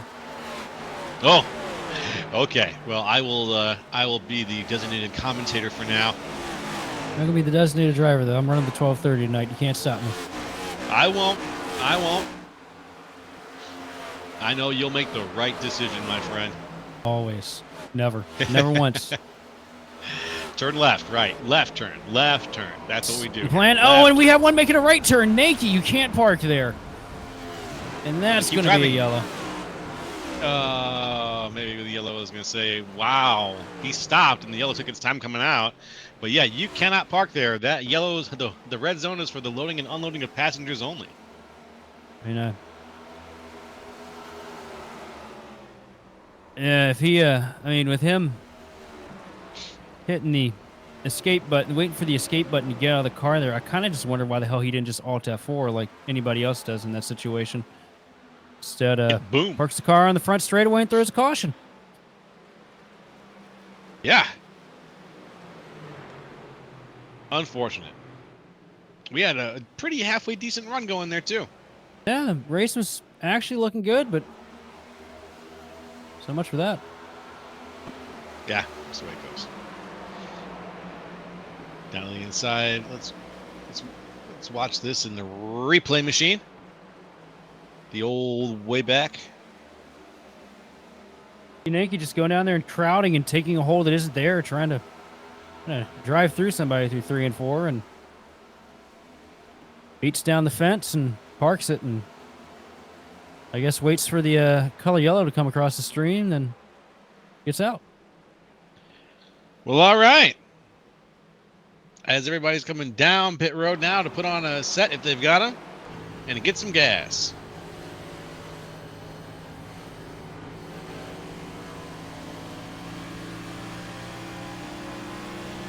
So here, this is the lap before, I do believe. As you watch Nicky try to get down to the bottom, doesn't have the momentum. He's up to the back bumper here through 1 and 2. Puts himself into the fence, a little bit out of 2. And let's see what he does here in 3 and 4. Sends it, sees that car wash up, and there's absolutely no way that he could fit the car through there, but he doesn't give a damn. Just drives through like the guy isn't there and pays the price for it. Yeah. And here we go, back live. Still 2 to go here. And there's an arm on the screen, guys. Huh. Well, something's got to wave the flag. Look at that. It's an arm. Yeah, he's got to get tired doing that. If this is Weber Valley Speedway, he'd be pissing out of the flag stand. That would be the yellow flag. That would be the yellow flag. That's funny. Please tell me that didn't actually happen. There's a AI generated mock dirt track page on Facebook called Weber Valley, and it is basically Salina Truck Stop as a racetrack. Yeah, it's actually in the Salina area. That's funny. But yeah, absolutely the world's greatest truck stop, to our producer's credit. But yeah, no, the track is absolutely littered in the infield with trash, newspapers, and piss jugs. Well, I'm going to go ahead and follow Weber Valley Speedway and see what I can learn about that. Here as the flag goes green, and we get started yet again here on Grid Vision. Lap 127 of 184. Here we go. Sean Conklin out in front, Justin Levine. Already the action is heating up there with Derek Heitman and Levine nearly getting into it and spinning each other out on turn 1.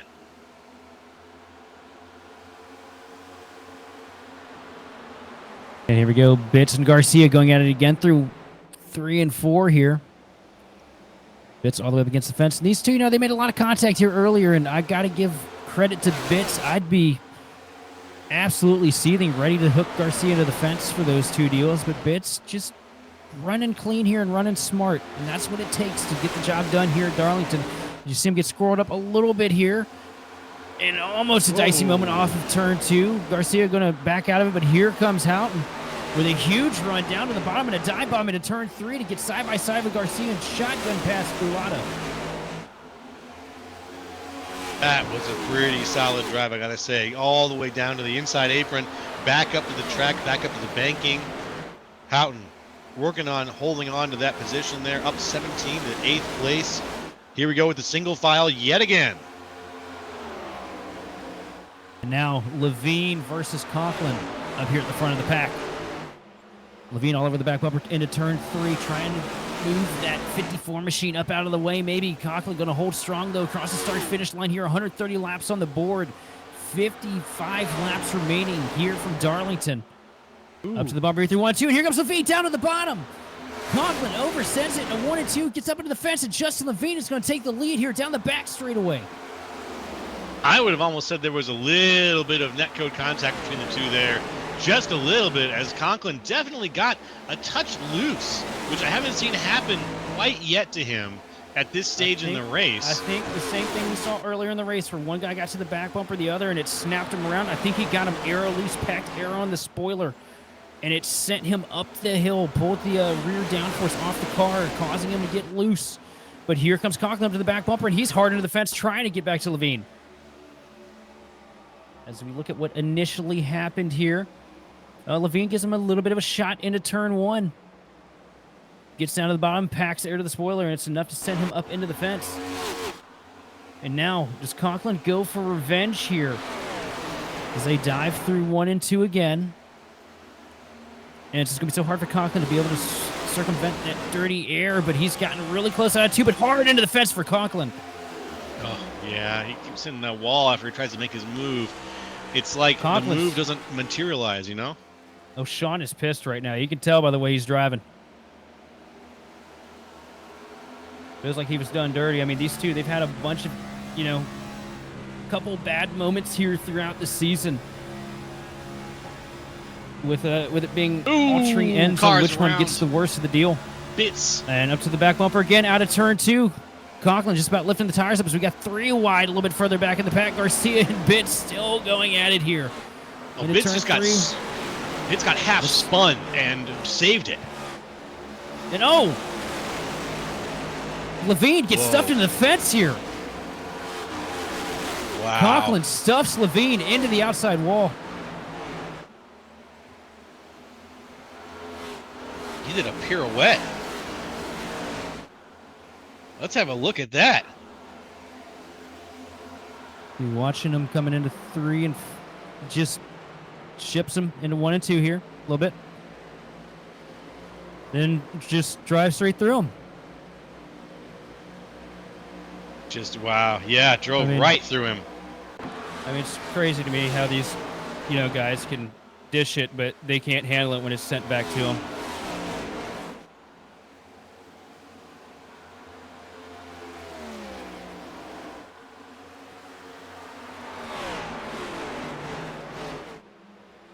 That's like when somebody was sending people into pit walls at Sonoma a couple weeks ago. Yeah, there's been so many little bumps in here that I can't tell. That looked like a pretty solid hit, but I'm wondering how much of this is netcode behavior and how much of this is actually solid hits here. But I saw the 2 cars connect pretty strong there. Netcode, there's normally a wall between the 2, but that's true. When the guy's got the foot all the way to the floor and still driving, that's not really netcode. Yeah. Roger that. That's fair. Hey, call it how I see it. Either way, as we look right now, the battle for second heating up here. Derek Heitman trying to get that second spot, taken away from Baloo, and he's going to take it here through 1 and 2. Sorry, 3 and 4. No, yeah, it was 1 and 2. Yeah, it's all right. You were across the line there. He's going to handle that spot. Heitman down to the inside. Baloo now using some of the track, just a little bit ahead of Joseph Galata, a name that we've seen up and around here a lot. He's got the damage repaired on the front of his car now, and it was Galata who had the damage on the nose, right? Or was it yeah. Okay. So we had a lot of damage on the nose here. He's got that repaired since. Obviously, he's doing pretty good now, back up to almost to where he started. He's still down 2 from second place where he started tonight's race. But Joseph Galata, a survivor of this event so far. Yeah, Galata with a really good bounce back here.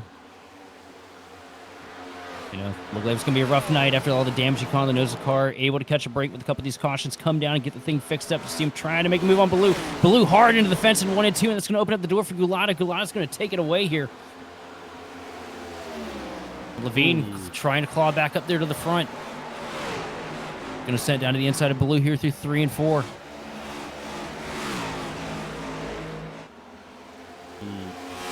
Not going to be able to do it, though. Pretty sure Levine's tires are shot after the slide through 1 and 2 a handful of laps ago.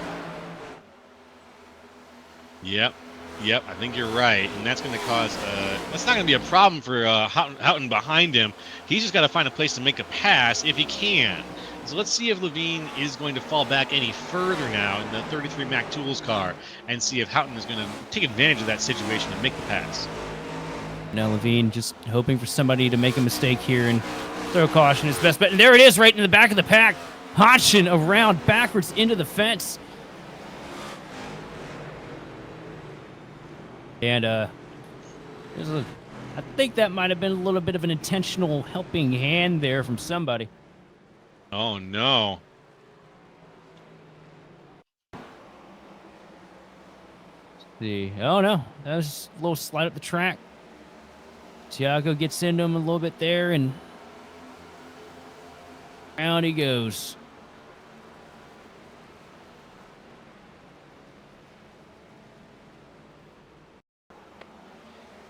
Looking around to see if anyone's driving a little fast right now. We got the Wayback Machine fired up. Let's see this 3 wide briefly.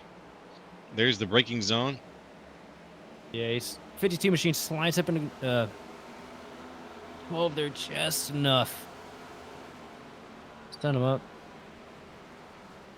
And as light as these cars are working through 3 and 4, just the slightest bit of contact is enough to shoot you around. Yeah. Garcia gets loose there, and that makes Nolan have to check up.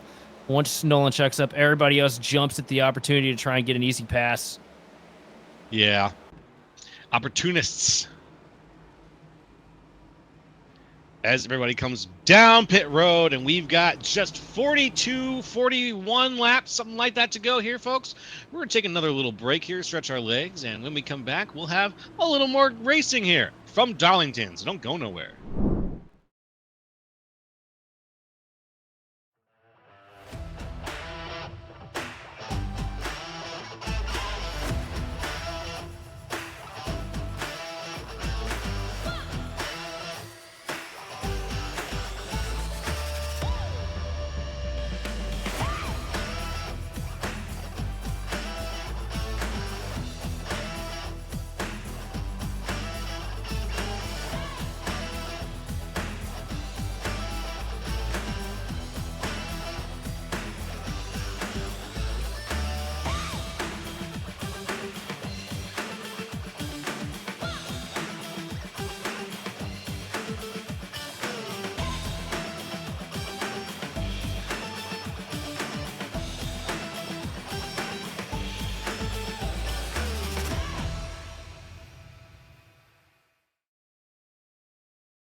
Racing isn't easy, but experiencing it is. iRacing puts you in the driver's seat with the industry's leading sim racing game. Drive on laser scan replicas of the greatest racing circuits from around the world.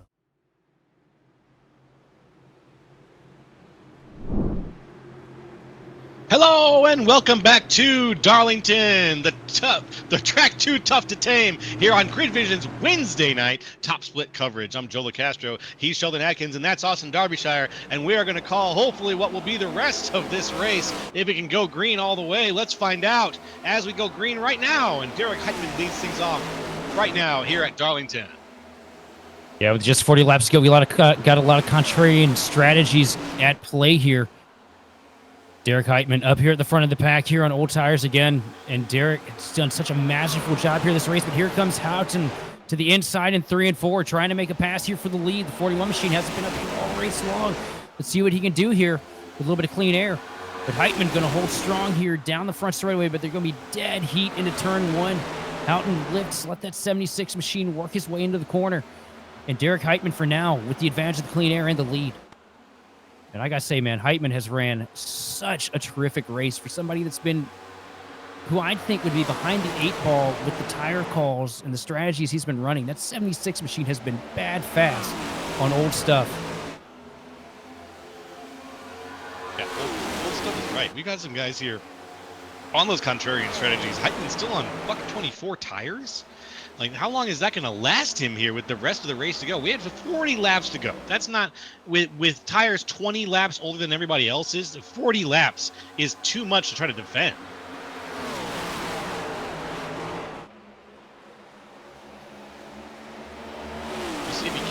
Heitman's out in front right now with James Houghton right behind him. Houghton up 23 positions from where he started. He's had a really tough night so far, crawling his way up through the positions, avoiding big wrecks, getting involved in a few. But here he is right now in second right now, 23 up from where he started, just a little ways ahead of Zach Range. Heitman, you know, it doesn't surprise me, though. This is a track that definitely works into his wheelhouse. It's in his skill set. And Heitman just does a great job week in and week out. If he doesn't get caught up in somebody else's mess, he puts together a seamless race. And is tonight the night that the glass slipper is going to fit? That's a good question. That's good. It's a good analogy too, because it would be nice to see, like, if trying it on a few different situations here, it'd be nice to see if it fit which leaders of the race that glass slipper might just actually fit. If it fits more than one person. But if Conklin can get himself out of the traffic, we saw, you know, how difficult it is for guys with fresh tires to get mired in the traffic here in the mid-pack. If Conklin can get his way past these cars, there's a lot of cars in between him and Heitman. I mean, we know how fast that 54 machine has been all night long. As we got a couple cars around, Reese Schaefer around on the back straightaway. And hard hit against the inside wall. No. It looked like he may have had a little bit of help.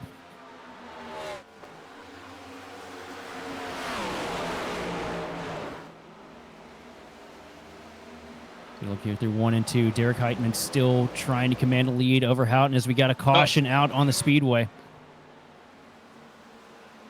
Oh, no. Huge crash in 1 and 2. Maggie McGuire, Josh Lambert. Oh, my God. Michael Batson, Lucas Mello, Brenson Hunt. These names are all crossing my feed right now. Oh, and they're still wrecking the 26 machine.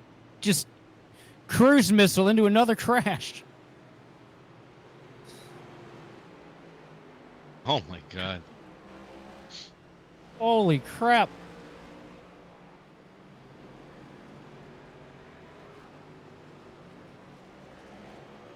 I didn't put that on my bingo card.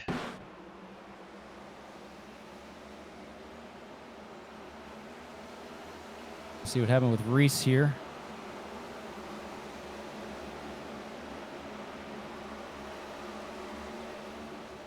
Yeah, we're going to get another look at it, but it just looks like maybe he got up there. The car got... Oh, he was sideways coming into the corner. No. Yeah. The center, Conklin, just barely catches a little bit of contact there trying to get by. Bear with us. Karen is doing her best right now in the production truck. Yeah, it just looks like he got a little high up into the marbles, maybe. Maybe a little bit of aero loose as you see the 52 get to him. Yeah. Yeah. It was tough to say, but I think that was more Reese over driving the car than somebody getting into him. I think it's just between a little too hard. A little too hard on the loud pedal there for Reese, coupled with a complicated aero situation. Let's look at Maggie McGuire here, and she's just about to march through hell. See, Colby Jackson was involved. Here's Bailey Dutton. Now this is the wreck avoidance masterclass here of the 26 machine.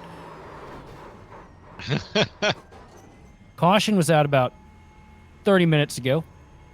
Yep. That's funny. That's two of them. That's something you got to clean up. Gotta slow it down. Caution's out. Bring it down. We've all done stupid shit on here before. That's true. Okay, so it wasn't the Tic Tac terrorists that caused it.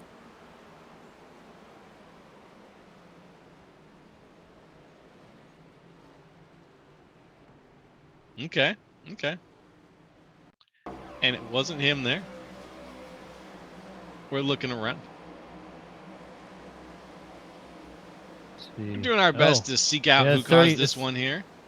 30 machine just mows down the fence. A little bit of contact sends him around. Well, we got things back live here. The lights are off on the pace car. It's 154 out of 184. 30 laps left here at Darlington Motor Speedway.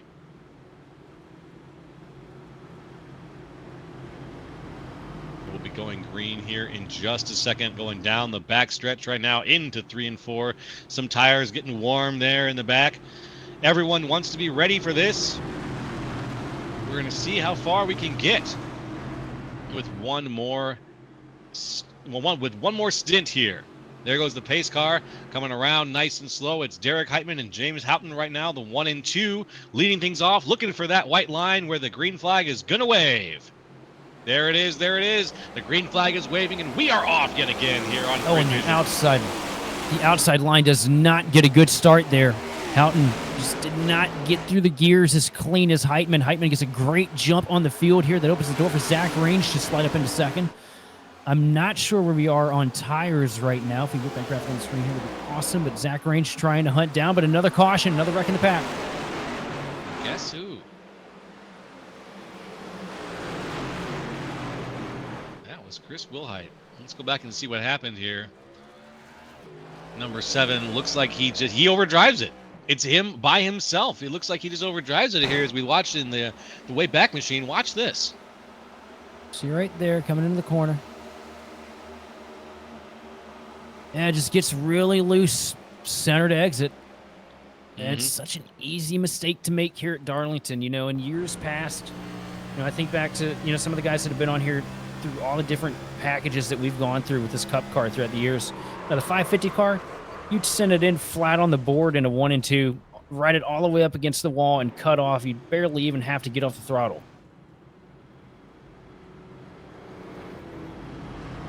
A little too much wheel, a little too much throttle, and it'll come around with this car. It's not like what we had.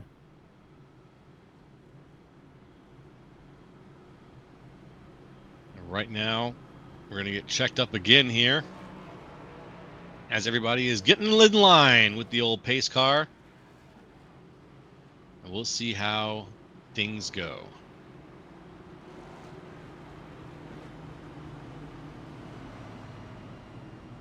Derek Heitman is our race leader. There goes the lucky dog.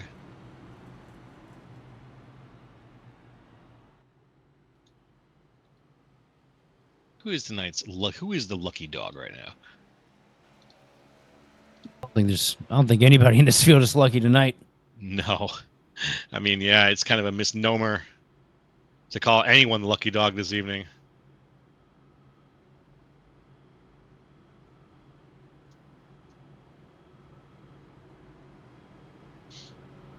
We are still lights on here. Coming through 3 and 4. Very soon those lights will be off, folks, and then we will be into more racing here from Darlington on Grid Vision's Wednesday night top split coverage. It has been a chaotic one for sure. But this is nothing. We got Bristol coming up in a few weeks, boys. Bristol, oh my God, don't remind me. Oh my goodness, yeah, if this was any indication, top split at Bristol is going to be wild.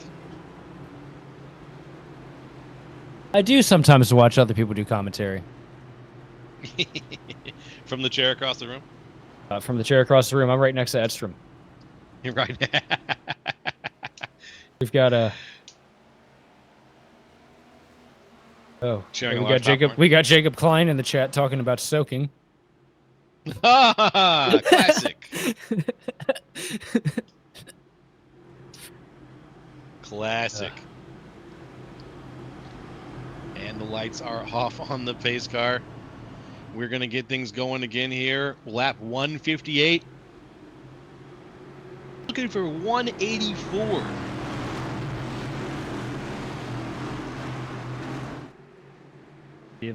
Heitman's able to keep it up. He's been doing such a great job here on these restarts. There goes the pace car in first right now. It's Derek Heitman. Second, it's going to be Zach Range on the outside, looking for the line. There's the line. There's the flag. Here we go. And a huge bottle on the top line. Range doesn't get through the gears either.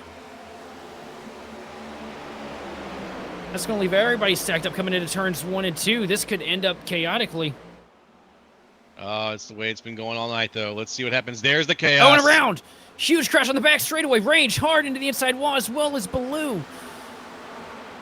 Colby Jackson goes around. Nakey goes around as well. Yeah, one person spins, everybody else spins. Everyone, before you know it, everyone's spinning. John Blue really snapped out on that one too. Take a look at this. Yep, gets side by side with Heitman there. Heitman tags the wall a little bit. Blue doesn't give him enough room, I don't think. Everybody's just going for it. They're racing deal, and everybody else just sympathy spinning. Yep, it was Blue and Range. Both going out there. Let's take a look at Range.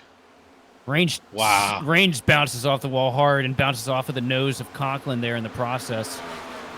That's 2 wrecks that Sean's been in tonight that he did not have anything to do with. It just kind of happened around him. Rough break there. It was the last caution, too. Then, let's watch the Tic Tac Terrorist here, and he's just trying to ride around here, 20 laps down. Wreck happens from, tries to check up. Too much rear brake in the car. Round she goes, and same story for Nanky. Same story. Unfortunate. Just unfortunate. As we see these guys slam the brakes trying to avoid a wreck and the car snaps around, that's a little bit of wheel hop in the back end. That's just them back brakes locking up, sending that car for a slide. It's basically the equivalent of ripping an e-brake. A lot of these tracks with flat corners, teams will run, as low a brake bias as they possibly can. Great for drifting. Not so great for stopping. Yeah. Trying to stop the car, your low brake bias isn't going to help you. Remember for what reason I had a Daytona set up years back that had a very low brake bias in it. And I didn't think anything of it. Went on track, said I was going to run it. The big one happened in front of me in 3 and 4. And I slowed down. I hit the brakes, but I spun backwards into the wreck. Oh, that's funny. That's the way it goes, unfortunately, sometimes when you're playing with the dials in ways you don't expect.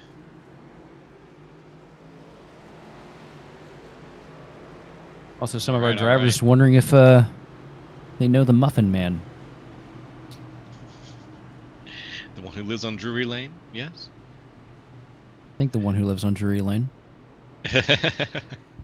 Lights are off on the pace car. That's got to be the only one here as we come around through 1 and 2. I think actually we're going into the backstretch right now. 162 of 184. We got 22 laps to go. Folks, thank you for joining us through tonight's coverage. If you're following us on Twitch here, just go ahead and let us know how you think tonight's race has been going so far. If your pick has been doing well, that's good. If not, I'm sorry, but we've been all over the place. We all picked the same guy. Yeah. If not, you gotta get better at that. You gotta be like me and pick a winner every 10 or 12 or 15 races. There's the pace car. We're gonna get ready to go here. The 6, the 76, the 41, the 26. That's the grid of 4. We have things leading off things here at Darlington. Getting things kicked off again. There's the green flag. We are go yet again. Heitman, another great restart here. Here's the question.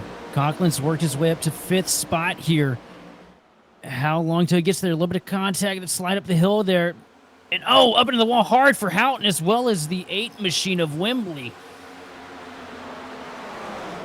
I think they're wrecking into 3. I see one car getting turned around. Huge crash. Again. Yeah, Jesus. Another similarly sized crash to last time. Veen, heavy damage. Looks like Edstrom, or is that Causey? No, it's both of them. And we've lost a few drivers over the course of these wrecks. Lucas Mello, he's out. Joseph Galato, he's out. Edstrom is completely done. Look at the right front. It's not there. The tire's gone. Oh, God. The carnage. John Ballou, he's out.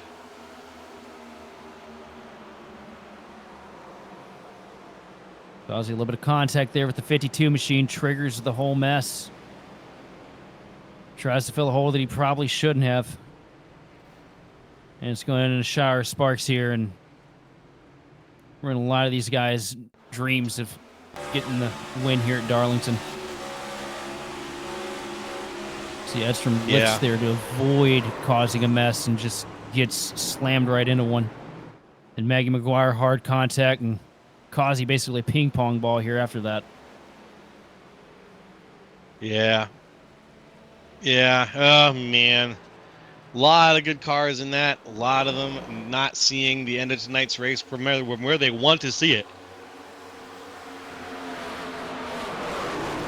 We've still got a way, not really a bunch of ways to go. I almost said we still have a ways to go. We don't anymore. We now no longer have a ways to go. We now have got less than a ways to go. We have 19 ways to go. 19 and ways? after that, it's going to be over. Yep. How many ways we can reckon those 19 ways? I got a feeling it's significantly more than that. Yeah, exactly. I'll tell you what, though, this thing is definitely playing into the hands of Heitman. All these cars winding themselves out with these wrecks.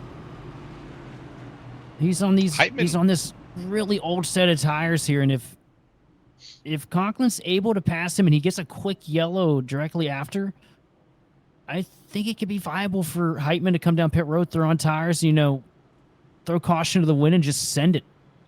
But it's also a matter if it happens, soon enough. The way these cautions have been falling. And we're also, once again, just look back up. Yeah, the clock is about to strike midnight here. Yeah. In more ways than one. It's getting up there in time. And this race has gone on for a bit.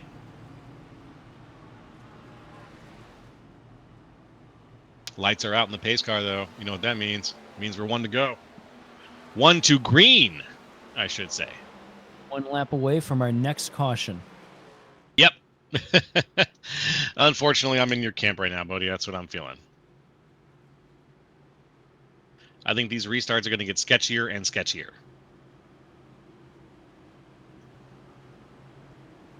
I'll tell you, I would give my kingdom for us to cross that white flag line without a yellow. So I'll take a couple yellows leading up to it if we can just have a nice, clean run across the line to get the white flag.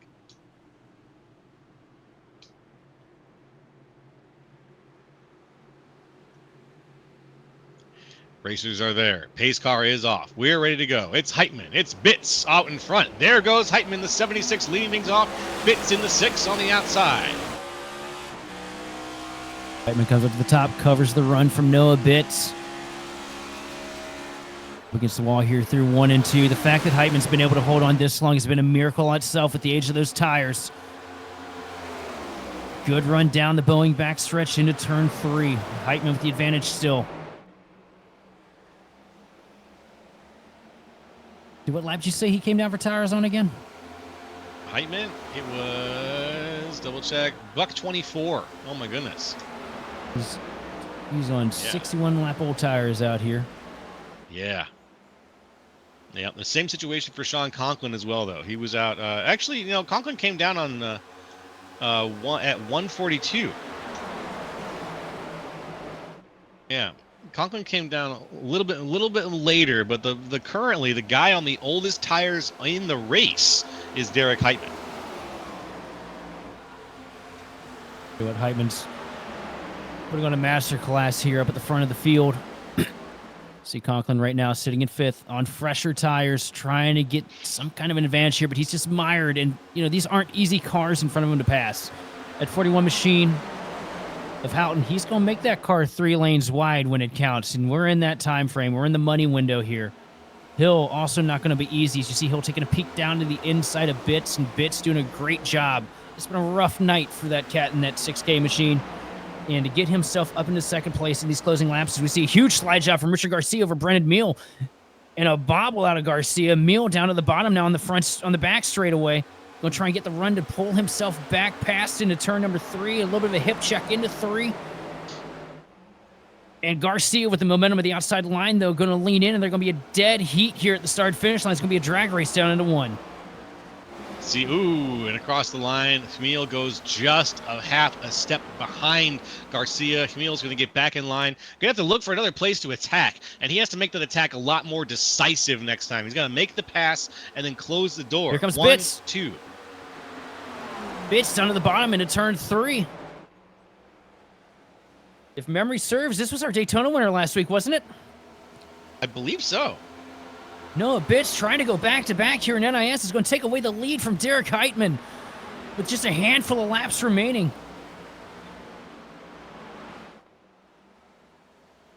.172, looking for it. Let's just stay nice and straight, boys. Behind him, Hill trying to make the pass on Heitman. Hill's looking for it. He's got it. Just enough. He's got a full car length. He's passed. Hill takes second.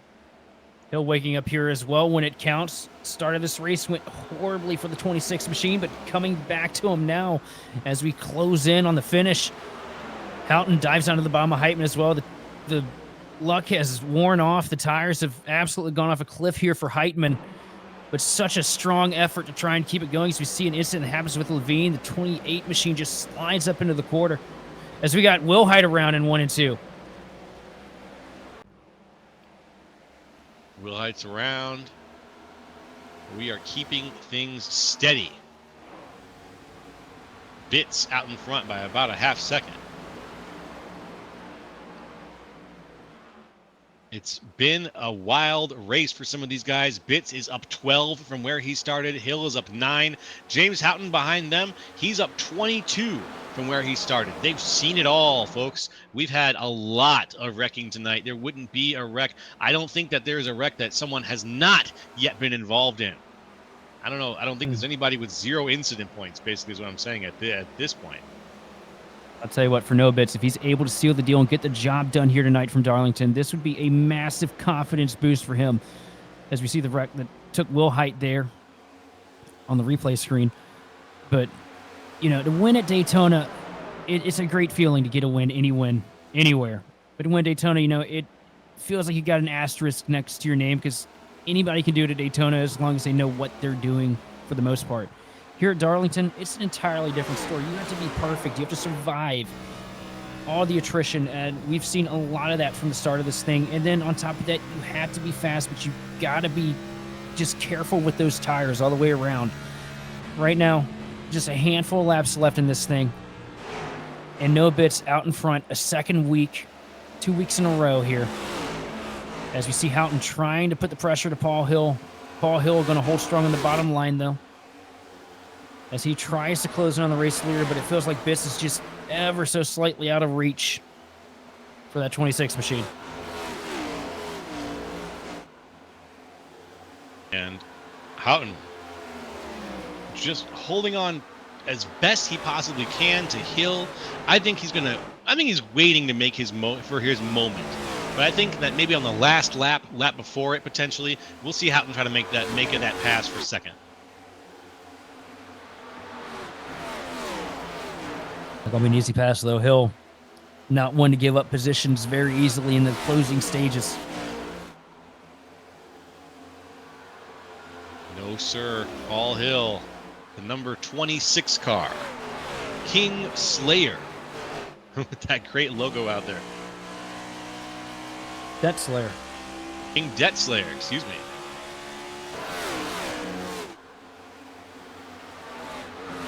Has been a good run for him in the 26 machine. Yeah, up 9, avoided a lot of the BS that's been going on behind him and around him.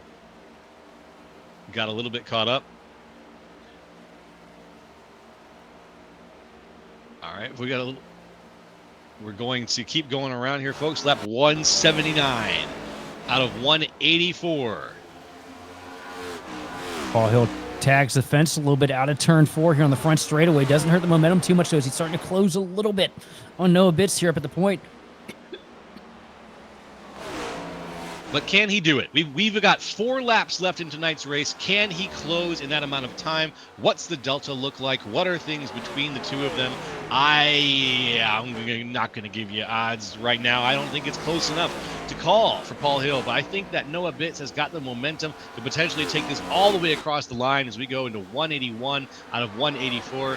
Folks, thanks for joining us again for tonight's race. Be sure to hit those buttons, those likes and subscribes, and follow and subscribe here on Twitch to keep up with us as we do more of these races here as we get ready to call the end of this race.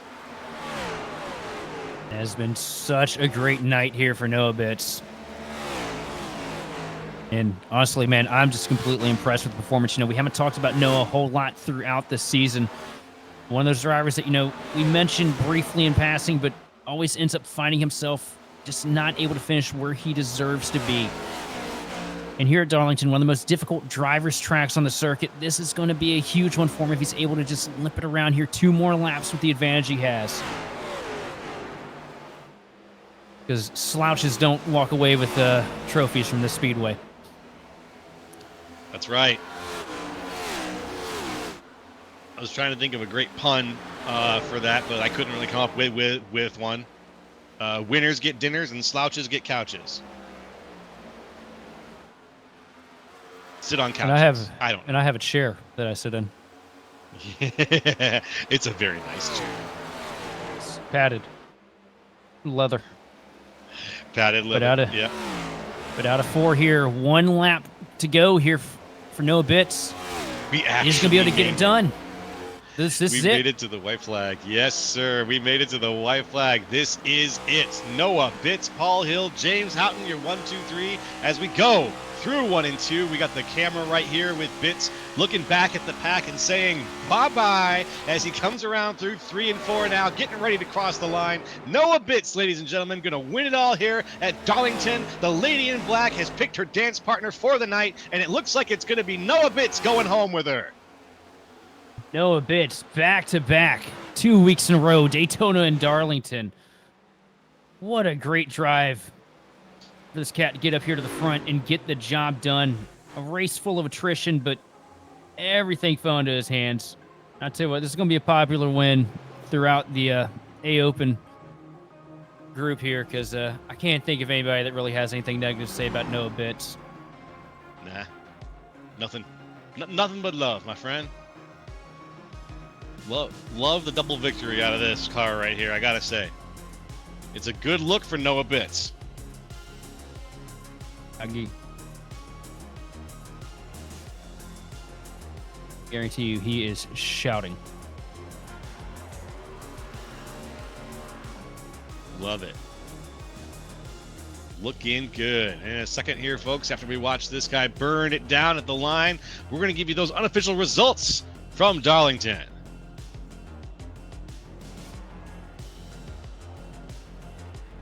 Vroom, vroom, vroom. Look at that. Fancy. All right. Let's do it. First, Noah Bitz. Second, Paul Hill. Third, James Houghton. Fourth, Derek Heitman. Fifth, Sean Conklin. Sixth, Richard Garcia. Seventh, Reese Schaefer after a really tough run. Eighth, Brendan Hamiel. Ninth, Louis Becerra. 10th, Jacob Klein. And bringing home 11th place is going to be Charles Wimbley, followed by Connor Truman in 12th. 13th, Joseph Causey, followed by 14th, Lou Christian. Bringing home 15th place is going to be Alan Pajari with Maggie McGuire in 16th. Then 17th is going to go to Josh Lambert, Chris Wilhite, Nolan Hodgson, and Zach Range, rounding out the top 20. Moving right along, bada-bum, Joshua Latka, Tiago Vieira, Justin Levine, Michael Batson, and Austin Edstrom down to 25. 26, Colby Jackson, Justin Nanke, Brenson Hunt, John Ballou after a great run, and Joseph Galata down in 30th. Bringing home 31st is going to be Lucas Mello with Bailey Dutton in 32nd. 33rd going to Johnny Baldridge with Paul Bergoli and Adam Benefield, unfortunately rounding out the field. And that's going to be it for the field tonight. We've got a couple of names that we're going to talk to up here, and we'll see how things went for them over the course of the race. Let's see who we've got in the green room waiting to talk to. I think that's going to be the first person there. Yeah, we're going to talk to Time Attack Type R. We're going to talk to them. That's going to be Houghton, I do believe, 3rd place finisher on the night. All right, we're going to pop him up, and then Sheldon, you'll get to talk to James Houghton. Take it away. And sitting here, 3rd place finisher on the evening, James Houghton. Man, just tell me about it, dude. What a chaotic, crazy race. I don't think there was a moment where we could even predict what was going to happen with all the wrecks. How did you make it through tonight, man? Because I didn't see you really get caught up in a whole lot of chaos. You know, it seems like the last few weeks, there's a lot of toxicity going on. And I'm not saying that I'm perfect either, but I just don't really understand why it needs to keep on seemingly getting scaled up and scaled up and scaled up. One of the things that I'm really adamant about on iRacing is fair. And I know that I have a reputation but I race people the way I race, and I think that other people should race the way they race. And it really, really bothers me when people complain about other people's driving and then race them like crap, or vice versa, you know? And I think that that's happening more and more. I think it's happening with people as part of the team. I think it's happening with your boss, for example, because Justin is just doing things that is not acceptable for someone that cries about what other people are doing so much. So I hope he's okay. Seems a little bit behaving odd lately with his expectations for what other people should do around him and how he's racing them. And it's disappointing because I like Justin, but what he's doing lately and the way he's out affecting the outcome of that race, it's really unacceptable. Whatever, he's involved and it's unacceptable. All right, well, that completely had everything to do with my question. But I appreciate you guys for covering it very well, and I've had some bad luck myself lately, and I was pumped to be able to run at the front tonight. And you know, other than I enjoy driving Darlington. It's nice when you get a longer green flag run, but it's a fun place to rip regardless. This place is absolutely a blast. Now, we'll follow your sentiment with a sentiment of my own. And it's nothing negative, but when I'm up here in the booth, I mention everything. Somebody does something stupid or something foolish or a little on the line of egregious, I call it out, and I call it fair. I've called you out before. I've called Justin out. I've called Austin out. You know, my best friends, I've called them out. I say it how it is. So I do hope you understand that. That is not a, that's not a, you know, it's not a, oh, I don't like that guy, so I'm gonna call him out. I'm not putting it on you guys at all. Justin reached out to me a couple of weeks ago and wanted to have a meeting. And I've raced, you know, with him and against him for a long time. And he felt like I was racing him harder than I needed to. And I was like, Justin, I didn't really think I was, but I'm sorry, man. I didn't think anything of it. And I said, I'm going to try to give you more space on the track.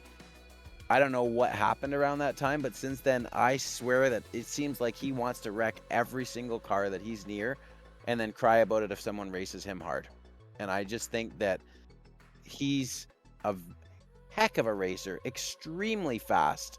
And I think he needs to stand up and either decide if he wants to race everyone hard, and if they race him hard back, don't mic up, or give a person a break if you want them to give you a break back. I know that I race people hard, and when they race me hard back, I don't cry about it. But it is embarrassing when you cry about people racing you hard and then you just fence them as soon as you get there. No, I get it. But on to the next question here. P3 here at Darlington. You've had a lot of speed here the last couple weeks. How you feeling next week when we go to, well, the track where nobody can pass, but I'm pretty sure we're going to Gateway, aren't we? Yeah, it's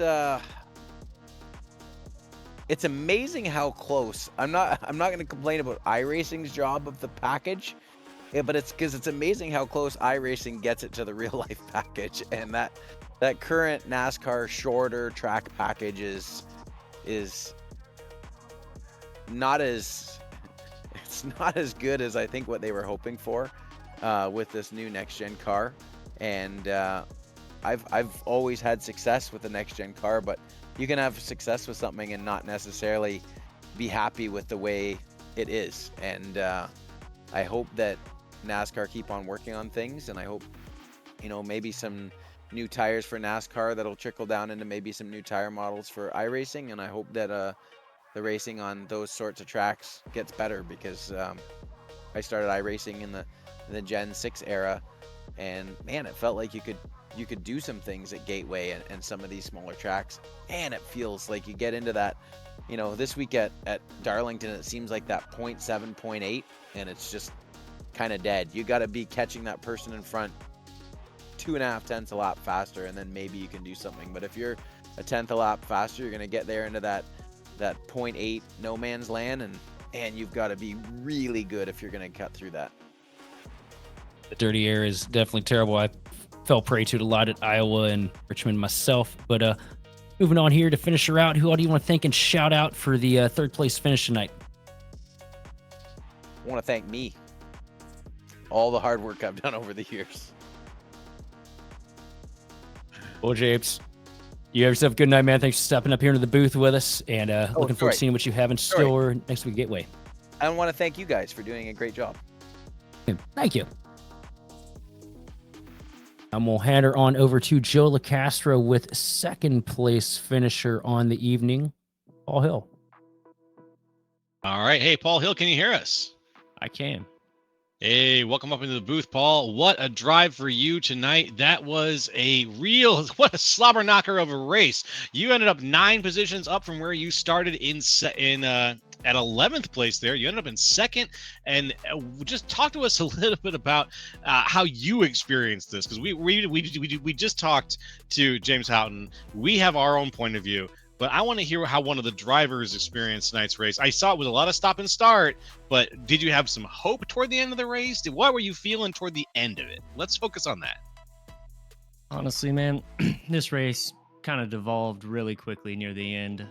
We got a couple decent runs there at the beginning, and that was fun, but then it quickly became a game of restart, lottery, honestly, like which line was going to go, pray you don't get caught and someone getting spun into one. It was quite a mess, and then I took 4, probably should have taken 2 tires there on that last restart. But, second, I guess, ain't the worst thing in the world. Definitely wish I would have had something there to try to win it, but it was quite a chaotic race. This new tire model and aero model, it's a nightmare. You get stuck in a bubble like 6/10 behind people, 8/10 behind people.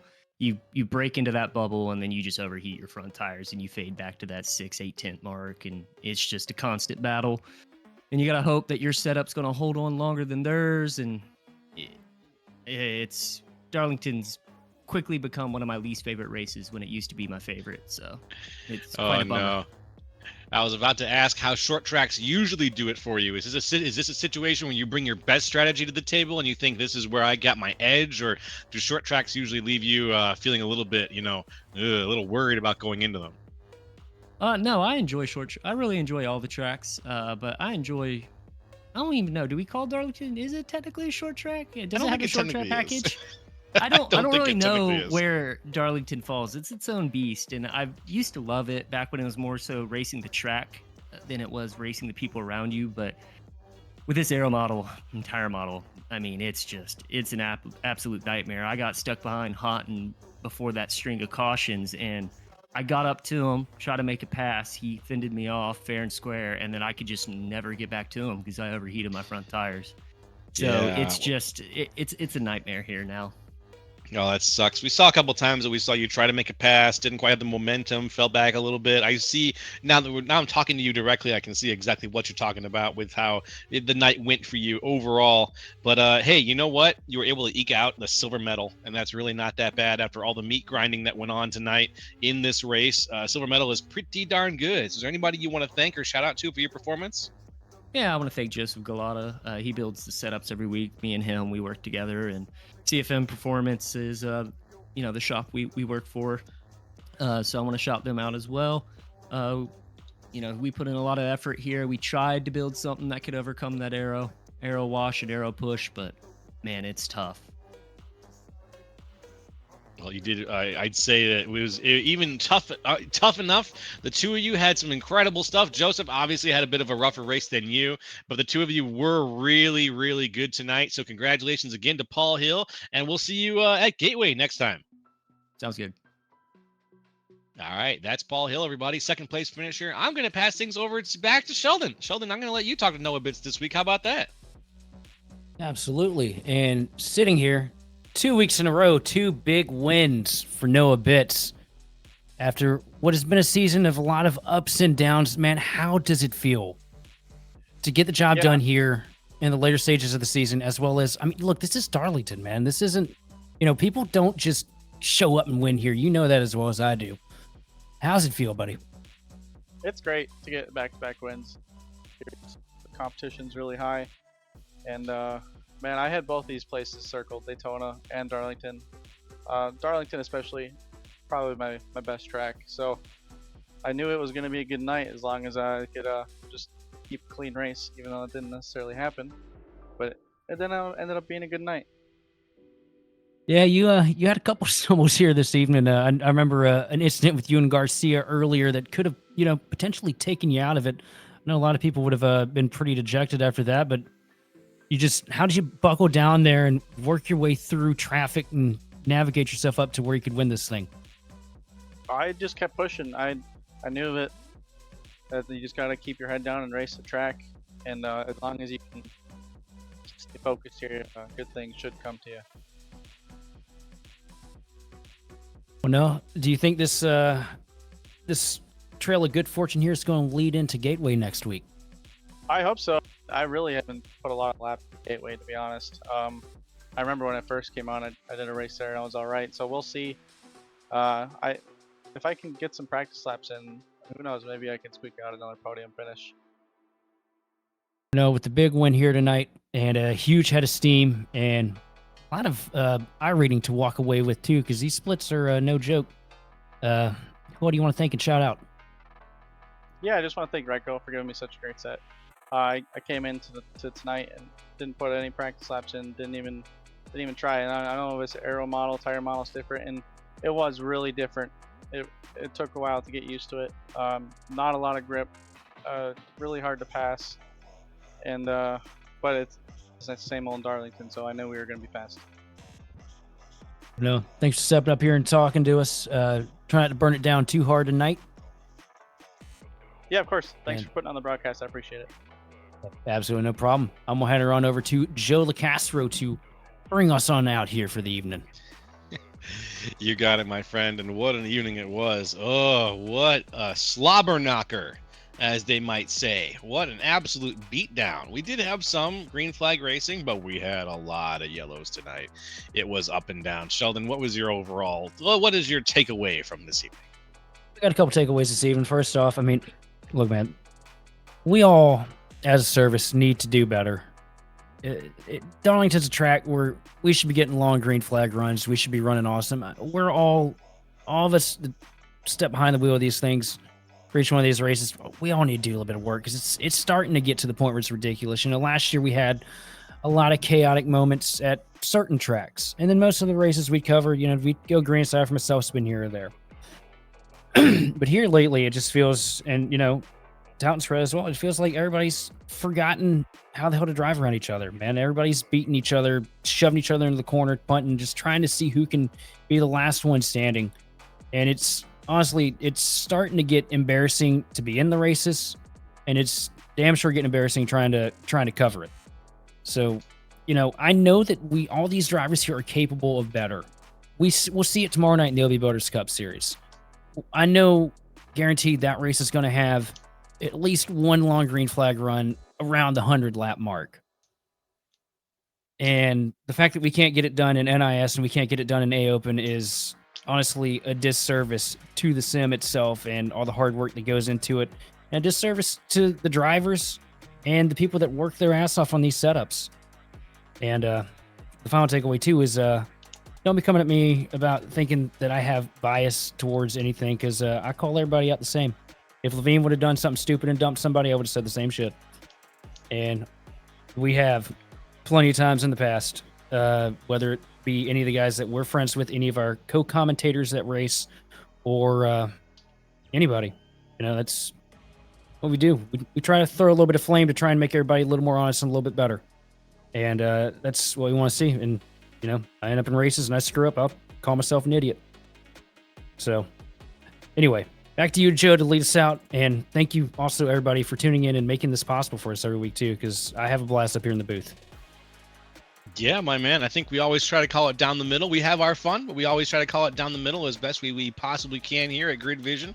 And I think that we did that tonight. We had a pretty solid, overall, a bit of a shaky race, but I think that there's good stuff still yet to come out of these guys racing NiS. And I'm looking forward to next week, looking forward to Gateway. And I think we're going to have ourselves a good time. So let's go ahead and bring it on home. And from the entire Grid Vision team, we're going to thank you for watching and participating in the chat, folks. For more information on getting your league broadcasted or for starting your career in broadcasting, contact us on Facebook, X, or email us at info@grayvision.live.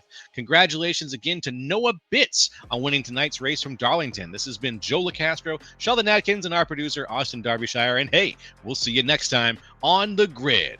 But join us first for some more great racing content as we raid another channel here once we're off the air.